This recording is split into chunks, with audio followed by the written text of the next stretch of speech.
It's like that's like the last thing on their mind.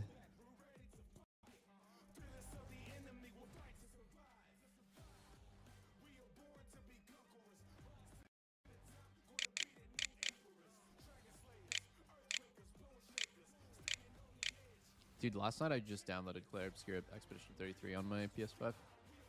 Oh, hell yeah. Why the PS? Because you slap it on the TV or what? Yeah, I'm gonna play it on the TV. Dude, it bothers me so much that I have to buy games either on PC or console. Like, I now understand why like the Steam box was kind of a thing for like 1 year. I just want to buy it on one platform. Steam box. Oh, you never heard of the Steam box? Like, I don't think so. No. It's like a console for Steam. Huh. Like you can see, It's not a thing anymore. Like, why'd you say it was kind of a thing? I think it's discontinued. I guess it didn't do that well or it wasn't that good. Oh. Okay, so I never heard of it. I mean, I have the Steam Deck. Do you have one of those? Yeah, I got one for Lena so she could play PoE. That thing is treadmill. fucking sick, dude. Like, okay, have you had the Switch? I don't have a Switch, no, but I know what it is, where you can like dock it or you can have it handheld. Yeah. Well, I was just gonna say the Switch just has literally no power. Like, you play games on it, and it's just dog shit frames. Like, like you don't have like you try to not care because you're like, all right, like I get to play this game mobily, so it's a sacrifice. But then you do the Steam Deck, and you're like, wait, why the fuck was I sacrificing all that power? Because like the Steam Deck is just barely even. It's not even like a burden for it to be as heavy as it is, and it just plays games so fucking well. That's OP, yeah. But how do you use your Steam Deck? Like when you don't go outside? Like just traveling, I was using it. Okay. Same thing with my Switch. I see. Yeah, I was playing like Balatro on it, dude. Holy fuck. Feels Legit good? goated Steam Deck game. Yeah. Nice. That does sound good. Like, dude, every time I've tried to use my Switch on like a flight, I just instantly fall asleep. But like when I was using the Steam Deck for Balatro, it was like, holy fuck, I am awake, ready to game. My God. Switch, I sleep. Steam Deck, real shit. Where were you going? Legit. I mean, it's just any random travel. Like the Switch I would have when I was doing pro traveling. Yeah. The Steam Deck is just like going to LA or one of the LCS events we went to. Oh, okay. Yeah, that makes sense. Or I did like I'm back. I had to feed my dog real quick. I did the PoE 2 thing that you didn't go to, like before it released, a couple months. But I mean, that one's just like an hour flight to LA. That's cool. Yeah. Did you hang out with the PoE content creators? Yeah, I love it, dude. Fucking, when I was there, someone was talking about WoW behind me. Yeah. And like they were talking about like the next season, and how like they were gonna do, like I think it was the end of Dragonflight, and he was talking about like the next season of it, like how they're gonna do the season 4 thing. And I was like, is that confirmed? And I turned around and it was fucking Max. And I was like, wait, what the fuck? Holy shit, that's so random. Max So I was like, I was only questioning his opinion on WoW, and then I turned around, I'm like, wait, you're like, wow, fucking WoW, man. Yeah, literally Mr. WoW. And I was like, oh, hey, what's up?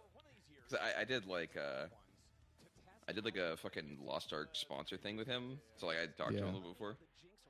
That's cool. And he's like, oh, hey, what's up, dude? That's troll as fuck. That's like the nice part about being in LA is once in a while you'll just bump into a bunch of people that you know, and you're like, oh, cool. Okay, so their new coach's name is Chris Young. Does anyone know who that is? Nope.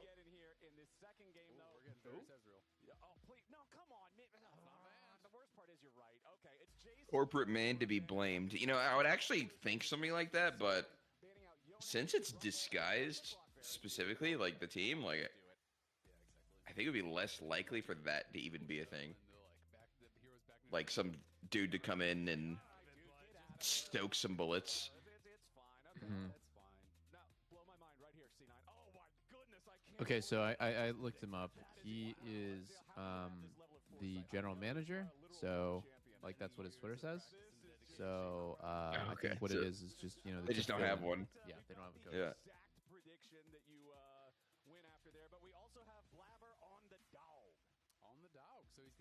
On that dog. I'm gonna theorize that the team really didn't like Mash Me's drafts. That's probably the only thing that I can think of as to why a coach, unless he's griefing the reviews, and he just doesn't have any game knowledge.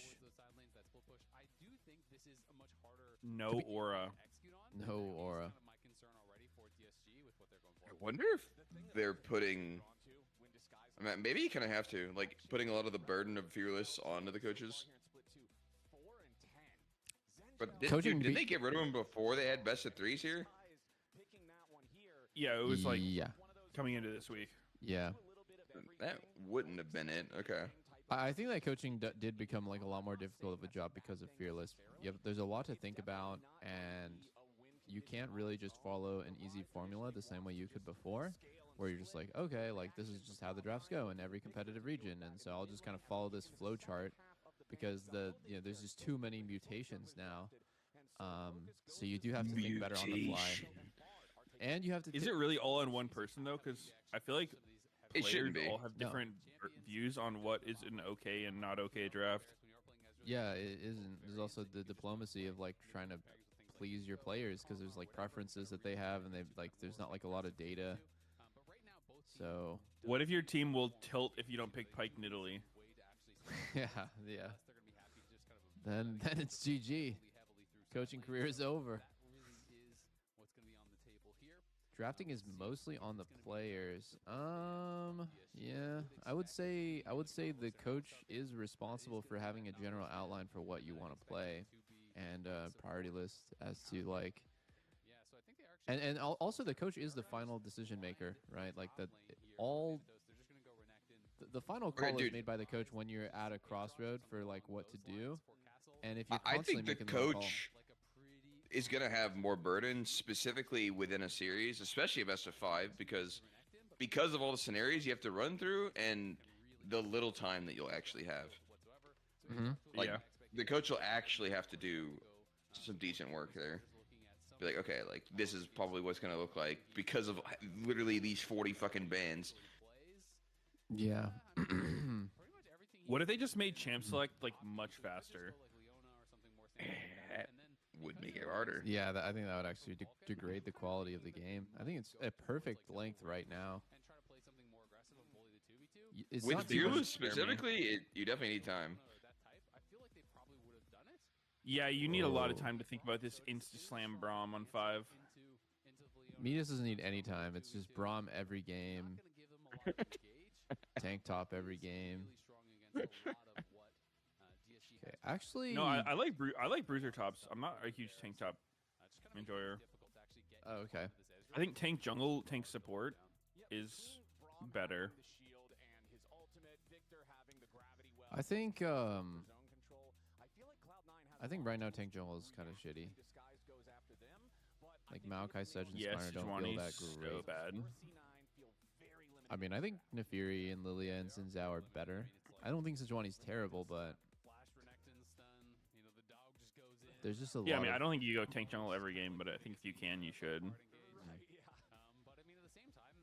I think it opens up your drafts a lot more because it gives you something early you can pick. Yeah, it's safe, but I think it's counterable. Like I think if you go really early Sedge, they go Lilia, it can be hard for you because you're getting. You're just playing Lilia. We are. We love Lilia. Shit is broken. We or Speaker loves it. I like playing with it. It makes a weird dynamic where your jungler's AFK for. I saw Your jungler's AFK for 10 You get a minutes. 9-man sleep. 9-man sleep. I saw Lilia in yeah. a T1 game, actually. But also like. Actually, there is some Lilia being played. What region is she being played in? Let's see. She gets played a bit in LCK, like Sneaky Step. LPL mostly. There's a lot of Lily in LPL. There is a lot of Lily, you said? In LPL? Yeah. Yeah, and it's mostly into tank jungle. Skarner said she has a good winner into. Okay. Makes sense. Yeah, I think right now Lily and Xin Zhao are probably my top 2 favorites to play with. What about Pantheon? I don't love Pantheon. I feel like he's so easy to play against, so I don't value him on my team. Mm. It's so much easier for Loki, I think, to have an effective game, in the 5v5s. All right, Poppy jungle. I don't value Poppy that much, but for lack of a better term. Whereas Loki just no, I didn't even say that actually. I think Poppy's really hard to play. Oh, we back. I think the whole like idea of like disengaging with your ulti and like having a great fight as Poppy is really hard to do. Mm. So we're oh, he's dead. He's actually dead. He's actually dead. Why did you even flash that? Why did you even flash that? You're 100% dead. Yeah, he's so dead. Oh, yeah, he is. Oh.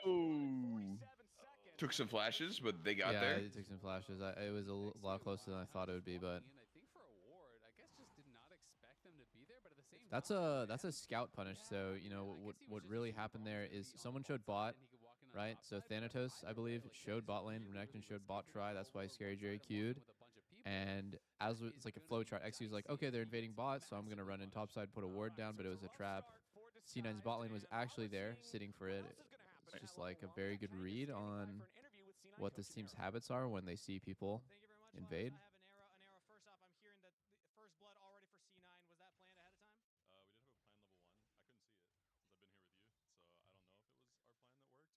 It's actually a very common like playoff strategy where you do like a fake invade on one side and you trap the other side, but like doing it in a regular season game like this honestly didn't really make too much sense. I would actually save that. Yeah. I mean, because this game, realistically, you're going to win regardless, but you want to collect that, like, free first blood on DSG, like, later, rather than, like, exposing their punishable habit. Whatever. They're so punishable. It was pretty nice. It was chill. Pretty chill. So submissive and punishable, yes. Definitely more chill than this early game has been for Disguised after the rough start there. I like the fact that he hadn't even seen anything, but he was like, yeah, we should get first blood for free. And then once he goes back and watches the VOD, it's going to be like, yeah, Xin Zhao just walked into it and you got first blood. Yeah, I wonder if that was the plan. Because sometimes there are these things where it's, you can study a team. And what a lot of coaches will do is they'll. It was definitely something they planned. It wasn't like, oh, yeah, we're going to walk in and Braum will just be on top side. Does the same guy go to the same place every time? So fortunate Vulcan was up there. And sometimes you It really was. really prey on these kind of just Yeah, guys, it's completely completely planned when top and mid that they thought they were going to get a free first Renekton and Victor showed bot. at that time walk in solo and try to get a ward. I mean, I feel like it is a pretty common ward spot for blue side jungler to take. Just well, the casters don't even really know what happened there. They're just talking about how XU just kind of randomly walked in and warded. It wasn't random at all. Again, I just have to criticize. You're against Braum. This is one of the most I'm gonna kill you at level 1 champions in League. You would get it. And he did. Yeah, he lived up to the reputation. Split screen here, taking a look at where all the lanes are at. That's one of those level ones where, like, when it happens to you, what's even your takeaway as XU? Because to not walk in until you confirm that the champs on the enemy team that are actually strong level 1 are there, right? The like, danger man. When you press Braum, stab, man. When you press stab, like you have to have seen like the actually dangerous characters invading, and that should give you the safety to like actually walk in. Because if it was just Ezreal and the Fury, he's fine. But Braum's the one that can kill him. So it's the same thing happened like a couple of years ago where people would. In 5 days, experience the movie Thunderbolt! Audiences are calling an MCU game changer. Is your trash? It's my business card. One blew up an entire laboratory. Hi. One caused a 32-car pileup. I love that guy. One is demanding we deliver payment in diamonds. What? It's the best Marvel movie since Avengers Endgame. Let's do this. Summer begins with Marvel Studios' Thunderbolts. That's what they talk about! Get tickets now. Rated PG-13. you could get a longsword plus a potion, or you could do What, like, just charm? a lot of Being mechanics. mega dangerous? Yeah, basically, and then just like Maybe a and dagger. just walk them down maybe after. get a dagger. And for a lot of champs, Mhm. it's like I've had these games where it's like you get one as a top laner. And C9 it's like, equals give me the Toronto dagger, cheese like, okay, 9. I get like a boots, I get Yeah, and look what like, happens here it's again. something- Scary it's not bad Jerry by any with means, the but it's, 3-minute definitely not or as the big a deal, I 440 feel like, as it swap. used to be, as Thanatos is gonna TP Always straight always into question bot this. lane, where Like we Castle definitely was don't do before. this. Couldn't really get a big trade, I honestly, don't off do that this TP. Sometimes it really can be dangerous anymore. to TP into champions like the Aatrox that do have those skill shots where they can kind of just land them and get an immediate good trade. But that one was quite nice. Yeah, that was good. Hit Q1 and Q2 there. Actually, it doesn't really matter what you do anymore because you're going to be playing the Annihilator Cup. To get a little bit of extra heal Yeah. But I'm gonna be coaching Sushi on Monday, and I'm gonna try to explain to him like Lucy? Sushi. Yeah, he's our AD carry for the match that I can't play. And he's a roll. You're giving up on your team. Yeah, Fucking well, you know, I sad. actually signed this contract like fucking like 5 months ago, so it is what it is. Oh, so you're just This getting the bag. and million-dollar you're contract. selling out your team. It just takes a little bit of cash for you to just abandon everyone. All the hard work they put in means nothing. You know, my team is strong enough to win without me. true. I'm not needed. You ever saw T1 without Faker? That's gonna happen. Dude, honestly, I do feel like I'm our team's no guy when someone makes a stupid call, so I am curious how the team will play. Also, like, Vincent's not playing either because it's on a school day for him. What? Double sub? Yeah, it's going to be Sushi Kelpo bot, double sub. And we need to win the match, Kelpo? because if we don't win the match, I can't play Crepo? playoffs because then our matches will be on Thursdays. So, like, actually, the pressure's on. Objective pit, start to finish. Now Sven and Vulcan putting a little bit of hurt onto Huhi while they clear out the control ward up here in the pixel. And C9 OB fans rise up. The rise advantage, the fact So that they you already priority over got river, this isn't Lucy something for the well team contested. before you got Great Sneaky for the objectives team. going for the first Drake themselves. Sven and Vulcan get away That's with light sad. clock there onto Actually Huhi. sad, yeah. Damn, Sven's hitting every Q. Went out in the 2v2, One more not Q. BB's venting One more it Q. up. really threatening. Oh, yeah. Exactly. They are going to be able to get that chunk at Really? the very This is a least. dive I'm kinda with curious how the- Abadagi? how the mid You guys lane remember that plays double out. versus Some of Aftermo these game where he hit really like buy on his 20 bases Qs in a row level 1? right? So now Yeah, I he's do really remember active that. with Catalyst, so he was obviously forced to face No. quite early, and I think that's Which part of the game was reason why he that? was kinda lane locked I don't know. for It's like a while. Ezreal He versus was looking Thresh, to and push, he's just then get the push chain in, queuing get Afro. early Like grubs, it was. so Why do such you a- remember it's this? not like a big Because it was so Because it was- fucking funny. It was like It was just like so crazy. It stood out. It was so many in a row. It was like the lane was fucking over level 1. Yeah, it was. The fuck? I want to say we were playing Ezreal Tom Kench against Yeah, it's good little bit of Ash pressure, but at Stretch? the same time, Abadaga now Dude, gonna have to go I back miss Bear Tom Stretch. Kench. When's he coming back? I'm concerned about Ew, Thanatos. no, Thanatos fuck has that guy. 22 How do you, CC what? advantage. There's That no way is you miss him, huh? monstrous, especially when you're gonna go grass I mean, I don't miss phase, it like when his go W is a Queen basic phase, ability, now but like it's the current Survivor. version of him And is this funny was as his fuck. choice of counterpick, right? What's wrong with him? He picked second. It was a blind Renekton. Nah. And Thanatos is kind of just giving him the business. He is. Nah. I mean, he's cringe as fuck to lane against. That's probably why. he's really cringe. You Yeah. don't mind seeing him. Is he? Yes. Just this tanky fuck who like just permanently fucking licks you for 1,000,000 damage and slows you. Oh shit.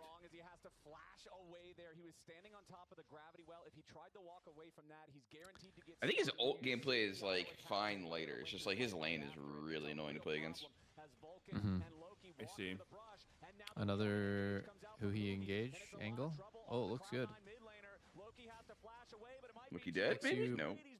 And he's a XU, lot. How the fuck did he live? XU didn't flash to stun. He E'd into it and didn't realize he was going to get stunned. He should have flashed forward there. And that's like their one Mm, auto it's a off free of kill. killing him. I really have to feel like if you just came over that little bit earlier, you probably actually kill Loki there. Yeah, I felt like he should have died. You want to be efficient. You want to be able to finish that camp. Yeah, but, that's just really that is unlucky. kind of Like costing this XU game. It's really thought he what would get let the him second get auto out. off, but then he got At stunned the by end of Victor the day, W. It does was a just tight be timing that for it is sure. A trade of flashes, and it was the ignite being used there from Huhi.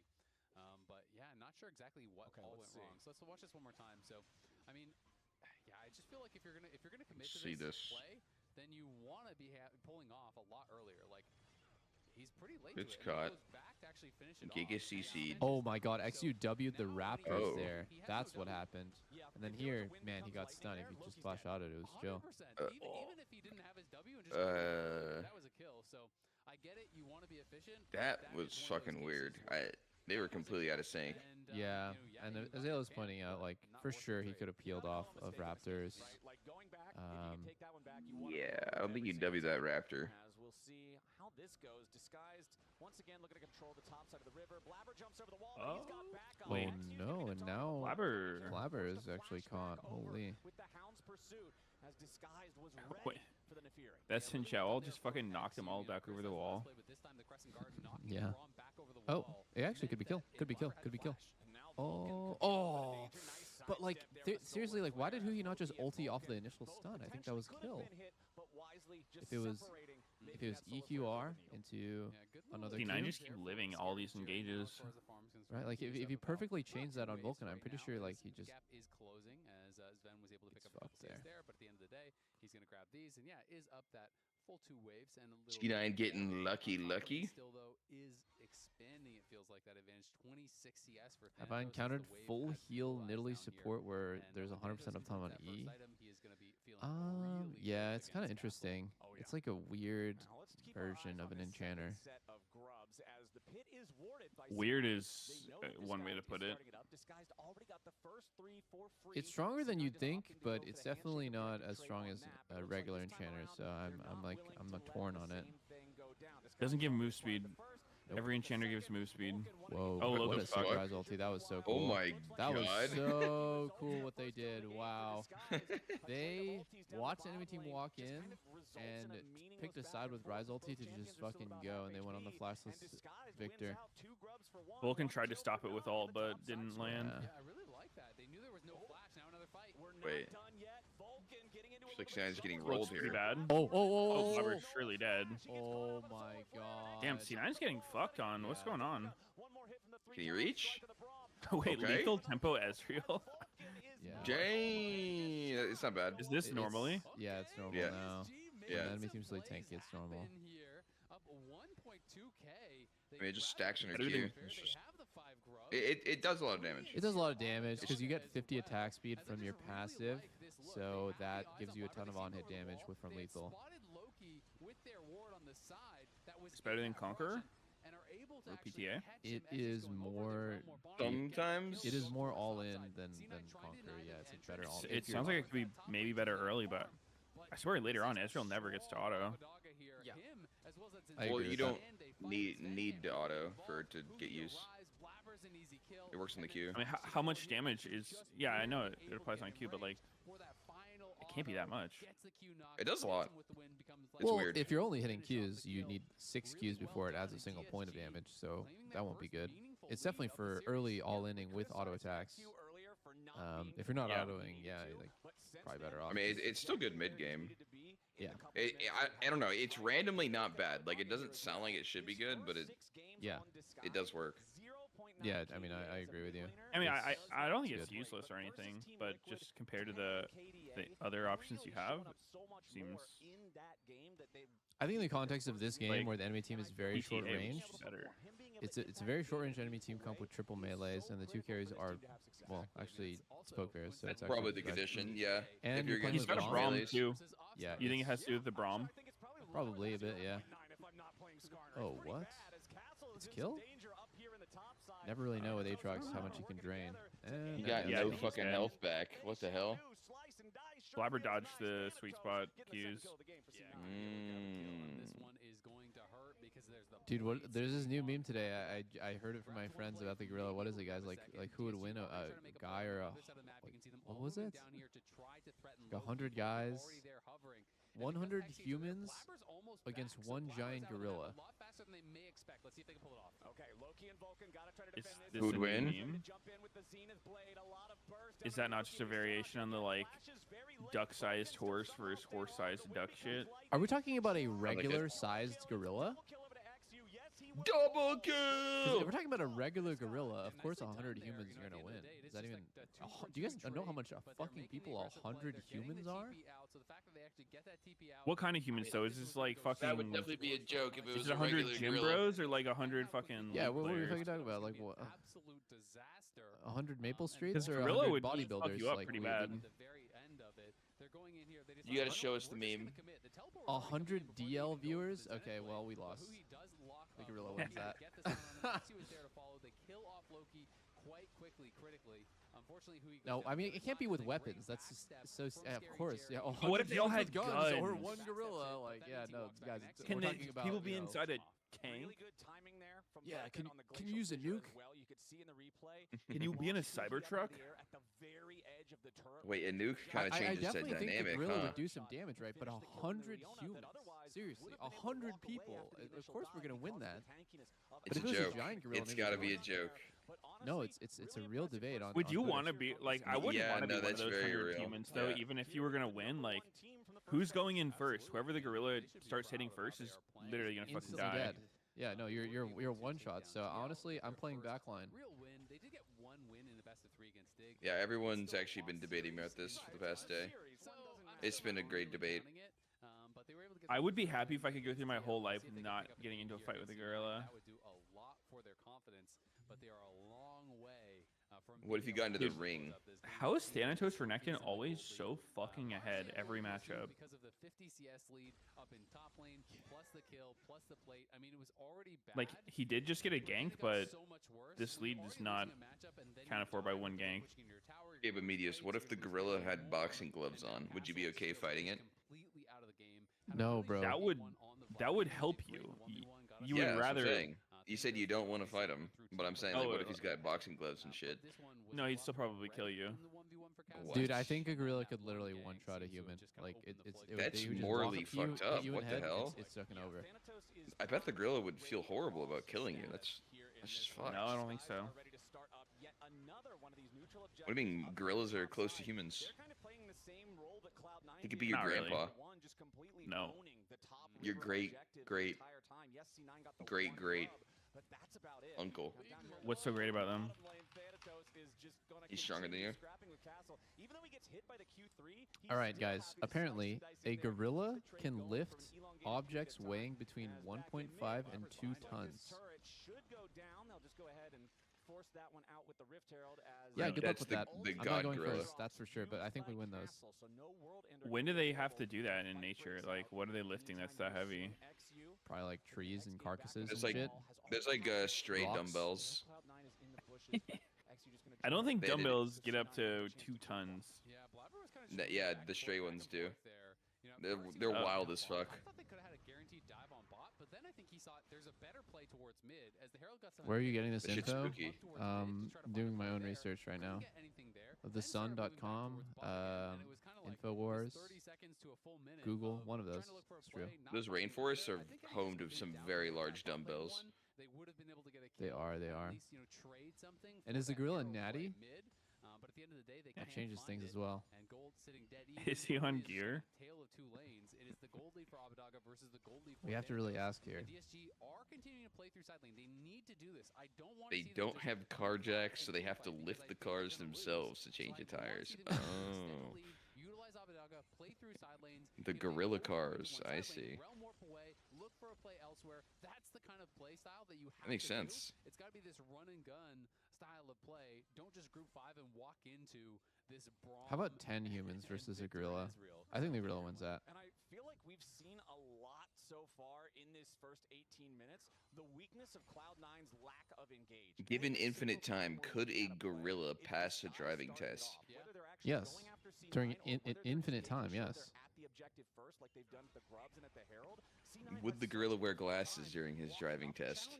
And it's one of the Dude, it reasons literally doesn't matter. It's infinite time. Like, we've already been over this, bro. If it's infinite time, like, he'll eventually get to the right if you just win all your lanes and you show up to the sequence of objectives, events your that would opponents pass him start the driving walking test. You just kind of poke them out as they're walking in, and then you kind of win the fight that way. Plays out the scenario, gorilla smashes the windshield in front of the car. He starts eating the tires. Yes, that's that, dude. Every single one of the things will happen, right? That's one Farts on the scenario out of fucking chair. infinity scenarios. It's an infinite number of scenarios, Sneaky. Like there will be one where Pounds his chest in the driver's seat. he flings shits. You know, he does everything in an infinite number of driving tests. And Abadaga is just getting richer and richer. He does a backflip in the front chair. It's at 7 right now, and does already have the Archangel, so he is very. I'm trying to pay attention to this game going on. I don't know what these guys are doing. Whips out a banana. In this one, most certainly that Gorilla punches the drive seat tester or driver license tester person. What the fuck they're called? Wait, Loki? Oh. No, he's Damn, Scary Jerry messed that up. He did R auto E, but he should do R auto WQ, and then his should wait for his E after flash to slow. The driving instructor needs to survive for the gorilla to pass. That's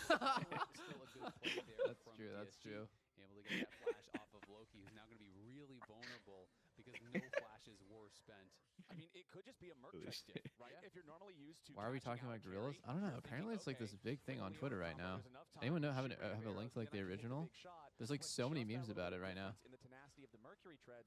I saw one thing about people talking about like a bear and a gorilla fighting. I never saw 100 humans in a gorilla fighting.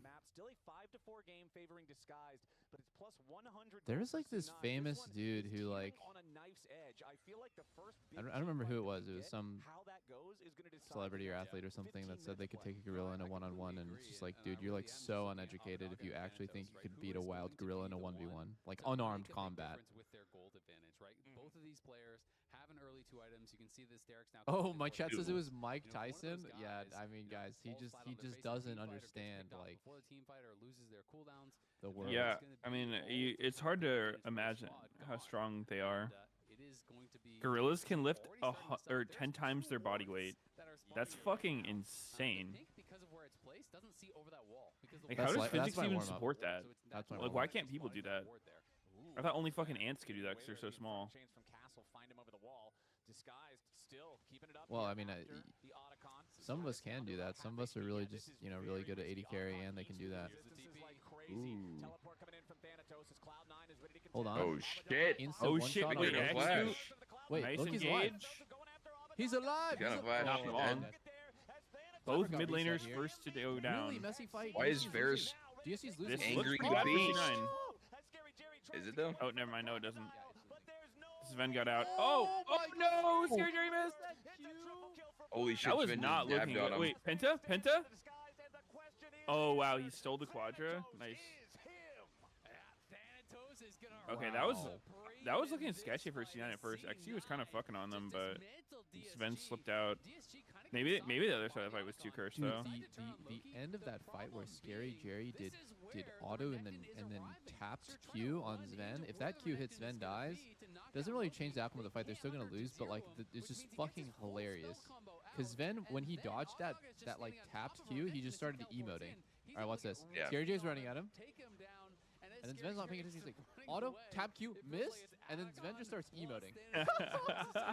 So funny, Yep. bro. He's like, what the fuck? He's like, how does that miss? But honestly, I don't even think he aimed it that bad, right? Like I don't think it was that big of a miss. Just the movie Independence happens. Day with Will Smith from back in the early 2000s. Yes. You know what Stole the this Anaconda Reaper. flies the jet right into the Reapered. airplane, right into the alien mothership and destroys it. That was Loki right there. He Why are we didn't need to Varus ulting the survive. He Braum? just needed to crash that It's jet weird. straight It's into the weird. thruster, and With that's what with he poke did. bear And specifically, his you do team want to just ult the solidified closest it. target so you can start It's an 07 from me. Robbie. Remember, resetting Loki CD on Q. did his job, and he did it right. You want to just Blabber ult also and the then pop one 3 bite stacks, hugely and benefiting from that previous that fight, racking up a like triple kill puts your on Q the back on half Naviri. CD The instantly. dog is barking.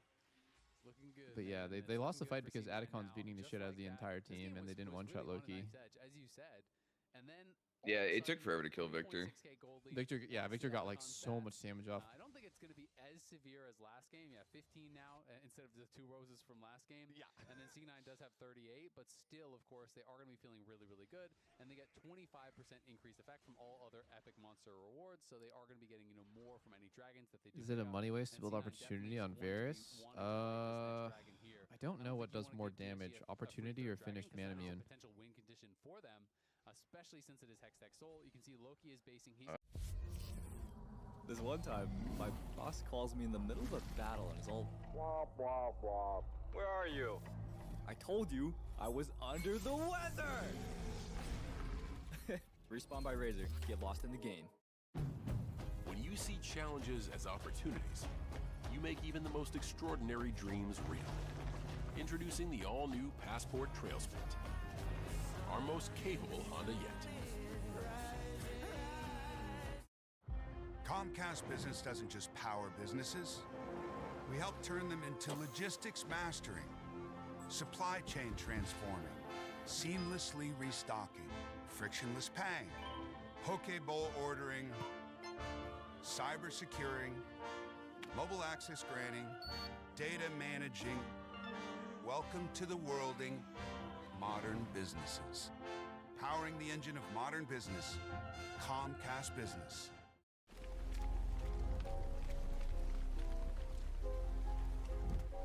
Take a second to reset. You can do this. Nice and controlled. That's good. Come on. Take a deep breath in. Let's do it. Crank them out. Straight to the finish line, baby. Let's go. Well done. I be going hard every day. Be you. That's enough. Death is coming for us because we were never supposed to exist. If you can see how all of this fits together, we might have a chance. Final Destination, Bloodlines, May 16th, rated R. Is downright disastrous. Who he surely dies. Yeah, I mean, not horrible, It's not horrible. I guess, but It's not horrible. Losing pretty bad. Losing 4 Pretty for bad Baron indeed. is like a 1K. Okay, but then it's Drake. Or not Drake, it's mid tier No, too. it's a pretty fucking fat L if you're the team that went for the Baron there. yeah, they didn't want that. But It's certainly not good, but it's like you mitigate a lot of your losses by the fact that you got the Baron. I want to see the overall gold swing on the Baron power play. Put that in quotes. On that hex gate, so they say, you know what? We can just engage on the other side. Ben got shit on. He split. They get in. They kill Yeah, off Sven, what they kill exactly off Loki. stunned It's Sven there? looking It must have been Leo Q. It was Leona, yeah. Because of how chunked down they are, how are they ever going to win this fight? Like, look at Scary Jerry's health. Look at Castle. Look at XU. Abadaga's over on the side trying Very to smart for C9 to play fully for the fight He's giving his life already. and not There's like no way you're not getting going to confused about win what to this do. fight. So it has to be a clean take. It was Yeah, confusing as a I- viewer what they were going to do, if they were going to go for a 50-50 or not, but they just they're more focused on enemy champs, and the enemy team is split focused. They're DSG's focused on how do we secure the Baron. They're taking a lot of damage, and they get the Baron. They're like, oh wait, now what? Now we lose. I think it probably would have been better off for DSG to just have everyone commit to Baron and Yeah, flip like it and a then go for the heist. fight afterwards. Yeah, that's actually true, because if You if can't they're- really stop Blabber from getting in, but Leona and Rise were completely out of position, so Yeah. Renekton just TP'd in and fucking... Maybe he didn't TP in? I don't know, he just ran down everyone in the pit. And they got super low, too. That's a really good clip to study, because if Abadage didn't run around trying to stop Blabber from, like, he went over the pit trying to stop Blabber from getting in by, like, rooting him, right? And by doing that, he slowed down the Baron so much that his team is 100% going to die. If you committed to the 50-50 to begin with and just said, you know, whatever, it is what it is, 50-50, Whoa! live. Oh. Big stun on who? Run away from That Renekton. Renekton flank. Ooh, big damage. Can they get it? Oh, they're chilling. Every single Rise Realm ulti Warp. is Damn. being used super well. I almost want to say that I think Abadage might have been able to save Huhi if he just channeled it and then ran out, like let Huhi take it and then he just keeps running, but that'd be a pretty crazy play. Being used by Thanatos, so they're not going to be that concerned about it. They will be out here to defend the tier 2 mid, and they're going to have a shot. I mean, they are going to be able I would love to know, like, so towards what was the this next gold dragon here. before That they would did that be Baron, Hex Soul, and they do now have what's the Poe gold? Ferris to be able to apply it. You know, they are going to be really 3.5K strong if they can obviously, grab but it. That will more than I think they were a little more ahead. So we'll see if Mhm. DSG can actually make it happen. I think C9 was up 2K or something. They just like literally just won the fight. See, like right here, I value top crab so much. Like I think that DSG could have opened top side. They were a little bit faster and just played for top crab and then go do whatever you want. I think it's honestly that important that if you see like the yellow icon on top crab, I think you just path towards it out of base. I mean, Castle has been so far down and out. 5 men or what? Almost from the word If everyone's free, then yeah, and everyone was free. Their only Aatrox was like already committed bot. And things have kind of just gotten worse because Oh well, it actually doesn't really matter since Drake is the next objective. It's 30 seconds on the end of the game here. I think DSG gets it. GG, they win. Whoa. Whoa, Scary Jerry, good What the flash. hell? Too deep by Blabber, maybe. Oh, shit, he dies. He dies before the Drake. It's DSG What? Soul now. Man down, They have to man down. 45. Okay, they That was so fucking aggro. Dude, DSG has Aatrox with no ult, so it's not guaranteed, but like... Some low health bars, though. Abadog is going to push up, but Thanatos is moving over to him. If Abadog gets caught out, this could be awkward. Abadog? Try to look for him. No, Abadog shits on Renekton here. 1v1. The rest of C9 trying to put the pressure on Disguise to make it so they can't. I think DSG wins this. Yeah. Wait, Loki caught. Pretty awful spot. He has Yeah. flash. I think he's Abadog took so much aggro on the back. Oh. Thanatos. Nah, Thanatos 1v9, unfortunately for them. Thanos Renekton. Dude, Bro. how does he keep getting away with this shit every fucking game? Literal 1v9 god. Jesus Christ. What the fuck? They're actually gonna win the game. Blabber off of him. intentionally feeds. Loki gets caught as hell, Dude, and then a fucking Renekton of all champs. I don't even. cleans I up. literally don't understand at all how that went so badly for DSG. Look at what Abadagi did. I think what he did is so good here. He took aggro of C9's bot lane, 1v2ing them in the back, right? 1v2ing them, no contribution to the fight whatsoever from C9's bot lane, and his team loses a 2v4.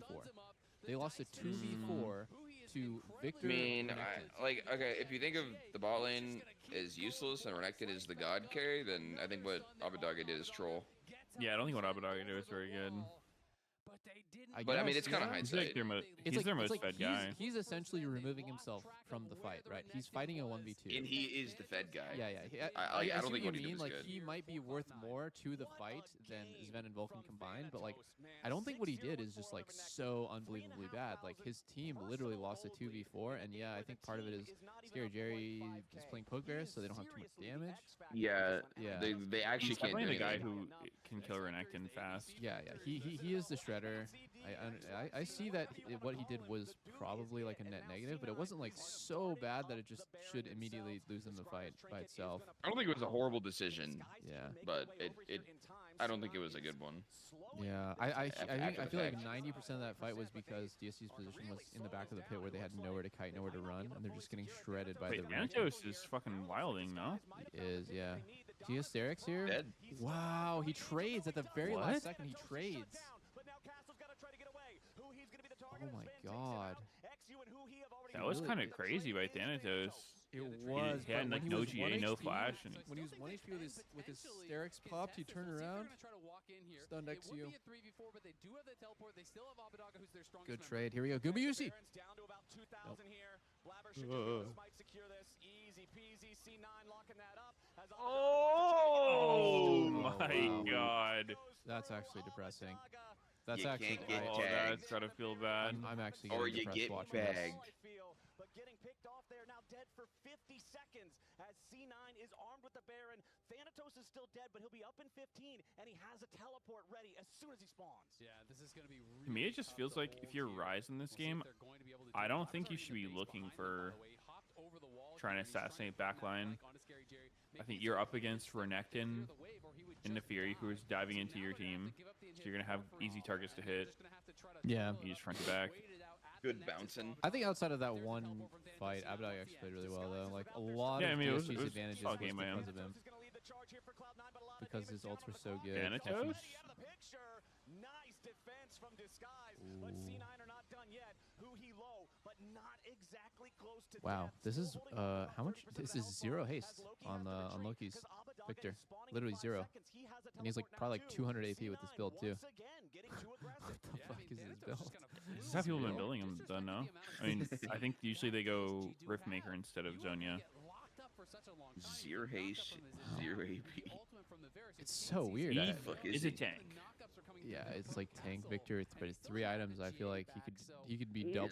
He could have twice as much damage if he had a different build, but he just wouldn't be as tanky. And it means C9 cannot end. They will have tankiness is valuable. Definitely is in a game like this. Where we'll see DSG trying again to set up for that. It seems like the idea is that because Chovy's been playing this shit a lot and building this way. I think it's just like your ult is what your champ is, basically.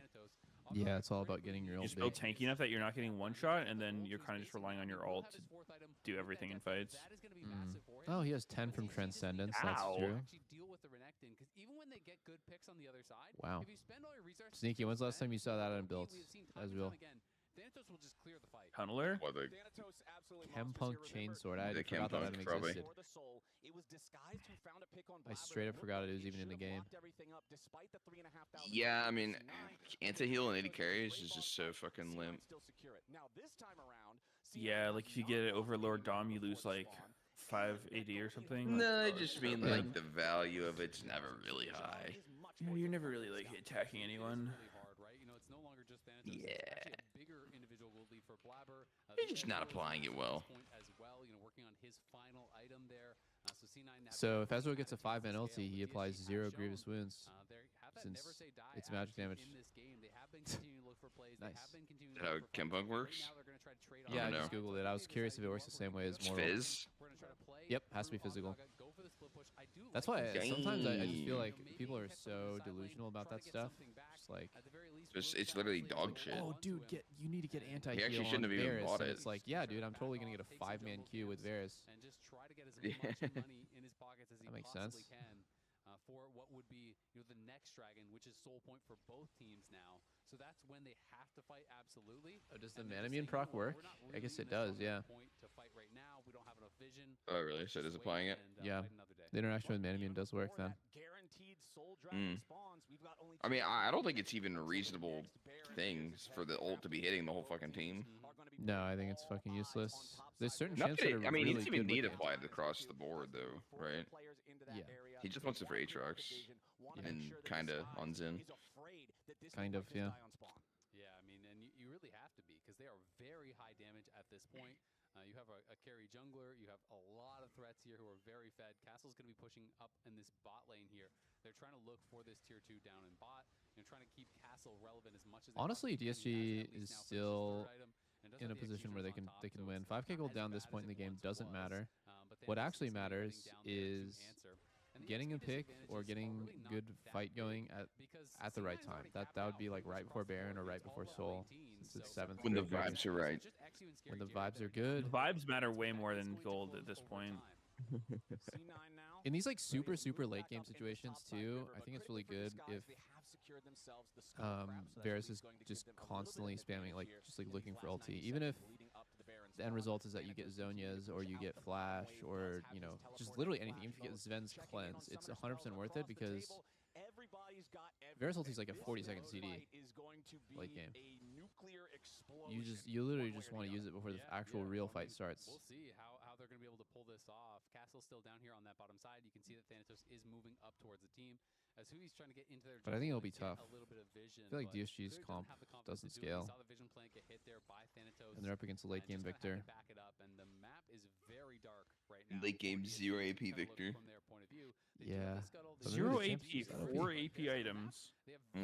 It's fucked up, isn't it? Ooh. Double dash. Clean. Really? Ult? We go here? No, they Get Flash chasing. at least. Good. Very good, DSG. Rise ulti for Renekton Flash. Renekton no Flash. Huge win con in team fights. Wait, they can keep going here. Mid, DSG. They can just keep... Oh, no, they're not gonna. They're just gonna... Is Loki being top here real? This looks so fucking sauce.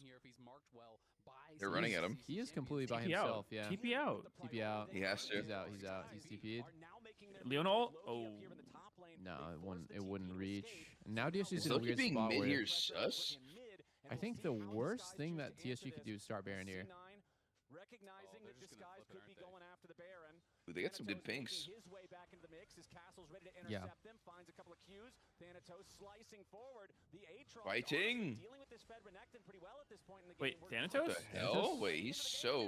Oh my god. Yeah, he's ridiculously out of position. Nope, he's ridiculously in position. He's ready to bang. Okay. Look at this. GG. It's so Oh big. my- It's so big. It's so Oh big. my god, the storm. That's a fucking chaos storm. Holy That is shit. so huge. GG. Yeah. With the GA, it ended up with being a Jay, pretty with nice Stairs. bait.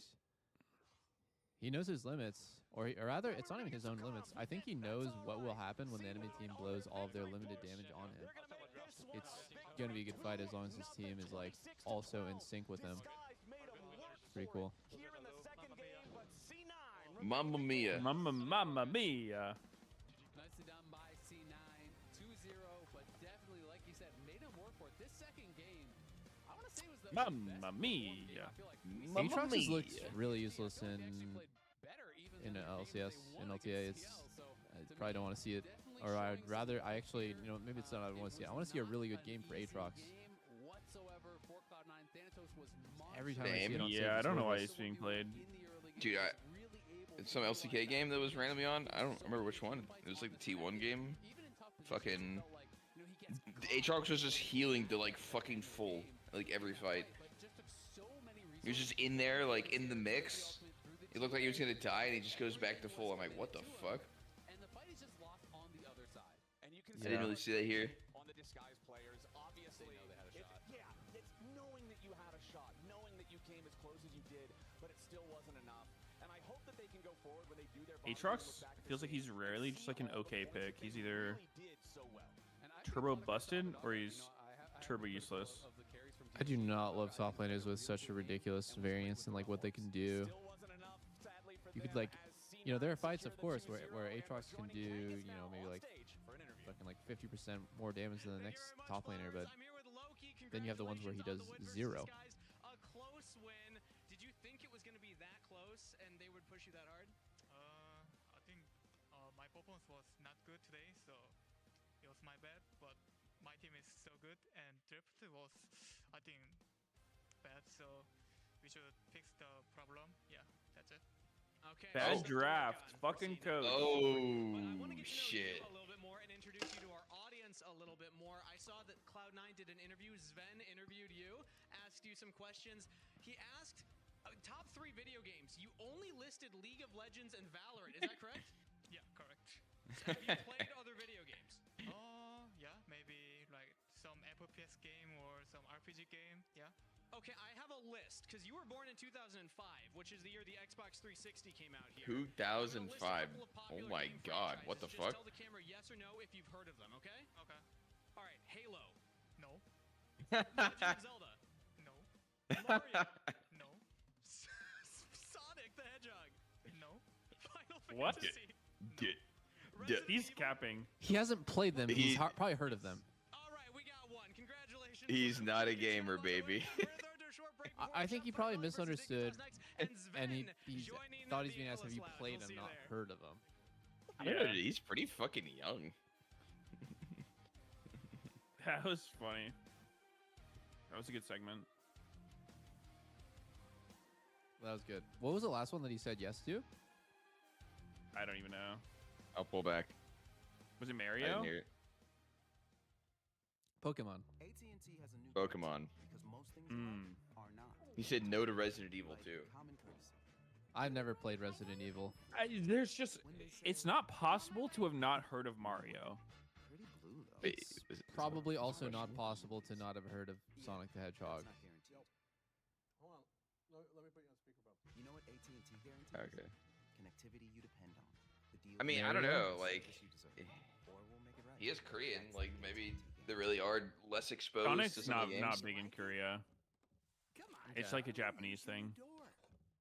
Come on, let's go. It's a burger place, I think. Go.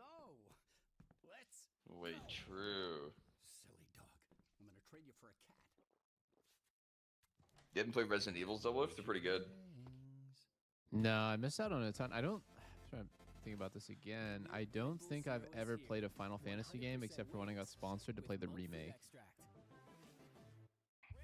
Yes, I have that is not played them either. I've only played the recent ones. Like yeah, the remake was 16 really and 7 remake. cool. Yeah. Well, actually, I did play some really old version when I was young as fuck, but There was some play it. Game Boy game called like Tactics Advanced or some shit. That's one of the only ones I played. Ever wondered if the water that cleans you could be cleaner? We have, and it could. Get the Delta Clarify Shower Filter for cleaner water in your shower. This takes care of that. See what Delta can do. Comcast Business helps turn businesses into seamlessly restocking, frictionless paying, quickly customizing, patient scanning, modern businesses.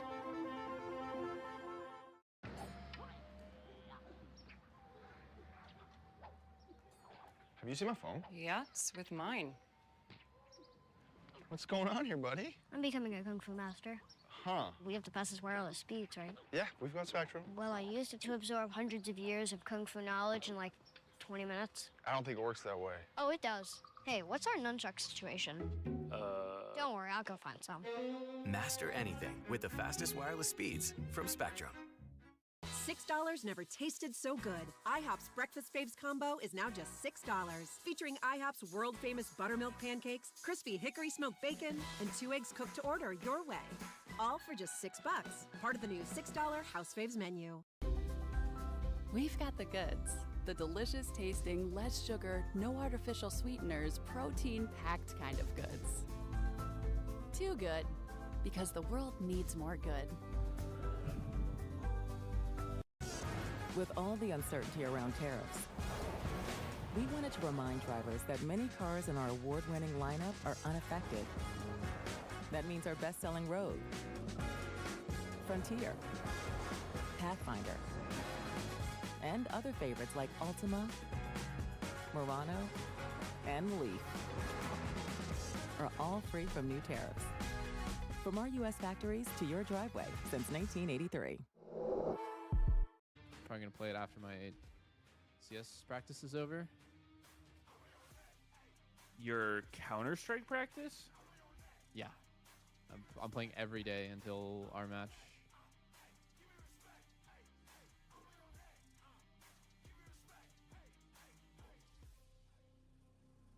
I don't know. I kind of only play games through Steam if they're not like, you know, League or fucking Battle.net stuff. If a game is not on Steam, it's like a 5% chance I'm playing it. Maybe lower. I don't know if I've ever played a game that's not on Steam or one of those other ones. Really? You never played like Fortnite or Borderlands? Yeah, we have Sven. What's up? You just Those games are on Epic Games Sven Store. interview. Yeah. I mean, let's say that. Rise Fade with the 10 gifted. Thank you, bro. Ezreal is tricky. W. Yeah. So Congrats to the winners. We want to get into this because this is really fun. We had our Discord rank the greatest 80 carries in NA history. Yeah. I gotta get. You ever heard of League? That game's not on Steam. Greatest 80 carries of NA history. You can look at the screen. Rank 1, I think. We probably know who rank 1 is. Yeah. Yeah. Double lift. Holy shit! It's double lift. You? No, I'm joking. Okay. But yeah, double lift. Let's see. Next one. Sneaky. Sneaky. That makes sense. Fair enough. Yeah. Okay. Reasonable. Turtle, I I'm gonna guess. say probably Wild Turtle. Yeah, Wild Turtle. All right. Why are they not even Who should be guessing next? before revealing it? I think I should be here. Yeah, I think. Stix maybe. A. Sven. Stix A. A little higher. Eh, But FBI. That's crazy. That is. I mean, he has played a lot of games. Yeah. Yeah. I mean, there's like there's literally 420 votes in this poll. It's like Yeah. Like I think. Okay, look, no, not to be like an not ego indicative kind guy, of but anything. I think I could be 2 or 3 even on this list. Yeah. But Yeah. I can get behind putting Wild Turtle and and Sneaky there I think so. for different reasons, right? Okay. Like I think I have one more title. Dude, Surely no, this is you're the most trollless I've ever seen. No! Oh my, I'm done. I'm done. I'm done. Discord is on one. I'm done. That No, is it's a just Discord poll. insane. Yeah, you can see. That is Yeah, insanely Discord poll. disrespectful Okay, we're gonna keep to going. Sven, and just this list is terrible. Stixay? Yawn and I mean, we have some FBI. old school fans. We have some old school fans. He's been here for a long time. Dude, this is a joke. He's got the CLG That's like fandom crazy. too. Okay. Stixay? Stixay needs What's to be next? way higher. Double lift from near airport? Okay, surely you're here. Surely. Oh, that's Sven. Okay, that okay, makes okay. What's the sense. percentage? Yeah. What's the percentage? 8 votes. Double lift on there That's not bad. We'll take twice No. before We Sven. made this up. I was gonna say like. Okay, yeah, thank God that that's made up. Dude, I asked him as a prank. He said no. That's messed up. I love that you believed it, actually. But we do have you ranking the 80 carry. Okay, that's pretty funny. I don't know. That was good. Dude, That I was love good. Jad. We should. You can get us back on that one. No, let's not do that again. I know it's not number one on that list. I have you right in here for what it's worth. One of these 3 or 4. Your analysis was correct. Zen was actually getting mad. Thanks for playing along. The first three, yeah, this I mean, they were griefing him. Yeah, that was fucked up. 420 votes. I couldn't see that before. So. Now we did Okay, come now up the with real a one. legitimate tier list that you will be conducting. So like we want you to be able to basically tier I saw the rank 420 80 votes. I carries thought it so was just far low this way. sample size. Yeah. So Yeah. you go for it, man. You start. Yeah, tell us where to. Zen was actually getting mad. Yeah. Yeah. Your head. Okay, look, it's like it's hard to rank sometimes because I feel like there's a difference between player skill and performance level. True. Like, for example, yesterday Jan was playing like shit. What do you want to rank? Do you want to rank player skill or performance? You can do whatever. The thing is, if you rank like current form, people will flame you because Master was in World Quad last year. Sure. So he's like the best than ever. No, but He's not Master's taking in that bad goal form. right now. Yeah. Like I'm not watching their games thinking this guy is smurfing. What So I I'm like thinking, best from tier list is like whatever you feel makes sense. You get to define it. Do you want to do current form or The thing skill? is, I don't want to be flamed by people. Okay. So if I rank someone like Jan lower than S tier, people think I'm insane. That is true. But he played like shit yesterday, right? That is true. Was it good? But then again, he's also playing a shit team at the current moment, right? His whole team is like trolling, so maybe he's like just done mentally. So it's like, okay, let's just start somewhere. Let's start. Let's put Jan, let's put myself in S tier. S tier. I think so. I mean, I actually agree. Let's say left right does not matter. Okay. For this context, let's put Jan there as well. Okay. I do think Master should be here. That's a lot of S's. There's a I huge think gap that makes between the sense. rest now. I don't get the whole SA tier, but let's just like whatever it. I think FBI should be an A. Okay, where is he? There it is. I think B-Boy should be here then too. Split twos. Yeah, I mean, I think FBI is No. like, he's very up and down in the years. Like 1 year he's like the best player, and 1 year he's like kind of mediocre. Yeah. But right now I think he's playing pretty well. He's a strong laner as always, and like the lane champs, Vars, Kalista, and MF such are his best champs. So I think he fits well in this meta. I'm missing drama. Where? This work gets hard. Henna, B-Boy. A tier I list? kind of have a high opinion of Henna based on like scrims, but I think he should be B tier still. Okay. But I don't think he's playing that well on stage in most of their games. So it's like my experience is more than just that 3 games you play a week, right? Yeah. True. If 10 is there, I think B-Boy should be there at least, and then Tomo and Scary Jerry should be like I don't C or think D. they're FBI, but I also don't think they're. And then. You got Scary. I mean, Hasn't been performing. it's like he's also put. I think he's not that bad, but also he's in the hardest possible position to be in. He's a rookie in a team that doesn't have a coach. Yeah. He has somewhat experienced players who he and Abadage, but it's not like the goats. You know, it's not like you have a super stacked roster. Like let's compare like Scary Jerry to Masu. Masu's playing a team with like you know Myth and Nutak as coaches. He has Arrow as his position coach. He has a really good team. First of all, first place or second place in every split they played so far. Inspired so his life is really easy. He can always rely on people telling him what to do or how to improve. True. Like the process. I'm sure the flight quest day to day helps him more than the DSG daily helps Scary Jerry. Yep. So it's like if you understand where he's coming from, it's hard to like, you know, blame him too much. Because when I was a rookie, I had like Mitty, Expect K, Amazing, and SOAS telling me, "This is how you play. When this happens, you do this." I'm like, okay, next time, different situation, you know. I mean, question for you: how much better do you feel like you're playing this year than last year as AD carry? Because last year on Dignitas, your team wasn't as good as your current team. That's true. Yeah. It's like your individual level versus what your perceived level because your teammates. When you play ADC in a bad team, there's 2 options. You can play for KDA, look good, and then lose in peace, like unironically lose in peace. Yeah. It'd be like 1-0-3 and then lose. Or you can try to make something happen, and then you end up losing and looking bad. And a lot of people do the first one where they look good, but they're not actually performing. Yeah. They're just looking good, or like looking elo held, so to speak, right? Yeah. And I think Scary Jerry is doing fine in that sense. Hi, Blabber. Blabber won player of the series. That's for your crazy, series, by the way. Whenever Isn't we that win, crazy? he always gets it. Yeah, he's celebrating. Yeah. It's just so. I definitely agree messed with Zen there. Yeah. Yeah. And Hey, now I since voted Thanatos had 100 CS I lead. voted Thanatos. Yeah, Sven interviews are goated. Put him up here. He is a good interview. He has good. This is the list. He has definitely has good insights Just since give me a he's good been example through of, it all. like, a guy I think is a little overrated who's playing good in a bad team but isn't actually doing anything will be B-Boy. Like last year SR, people were like, this guy is the GOAT. He's like first place or like first tier. First team all Yep, pro, yep. Like, I feel like B-Boy is pretty invisible. This guy would not do shit in a good team. That's how I feel about it. Yeah. I feel like, you know, people think he was like super elo health, which he was, to be fair. Like, that team was dog shit, right? They still are for what it's worth. But it just feels like it's not hard to look good in a bad team if you really want to. On that note, the casters are ready for the game. I think B-Boy's playing a lot better last year than he was this year, though. We can do more of this. I don't think he was like the GOAT, but he was playing Thank you for well. joining us. Thanks for playing along. Casters, get us in the game. Thank you very much. Yeah, thank you, Sven. Great That was good. His face when he was trying to talk through the FBI thing. Where they actually trolled the fuck out of him on that. You saw the thing before he was ranking people? Let me think through why. Yeah, we saw it and talked about it. I wasn't here. I was AFK. You weren't here? He went through all the stages. He Sad. went through denial, and then went to acceptance. When I was on 100 Thieves, I felt that that was whole so thing of good. just like, you can be a stats player, or you can like actually try to make stuff happen when you're on a shitty team, and it's so much better if you're actually trying to like win and just like flip the game sometimes.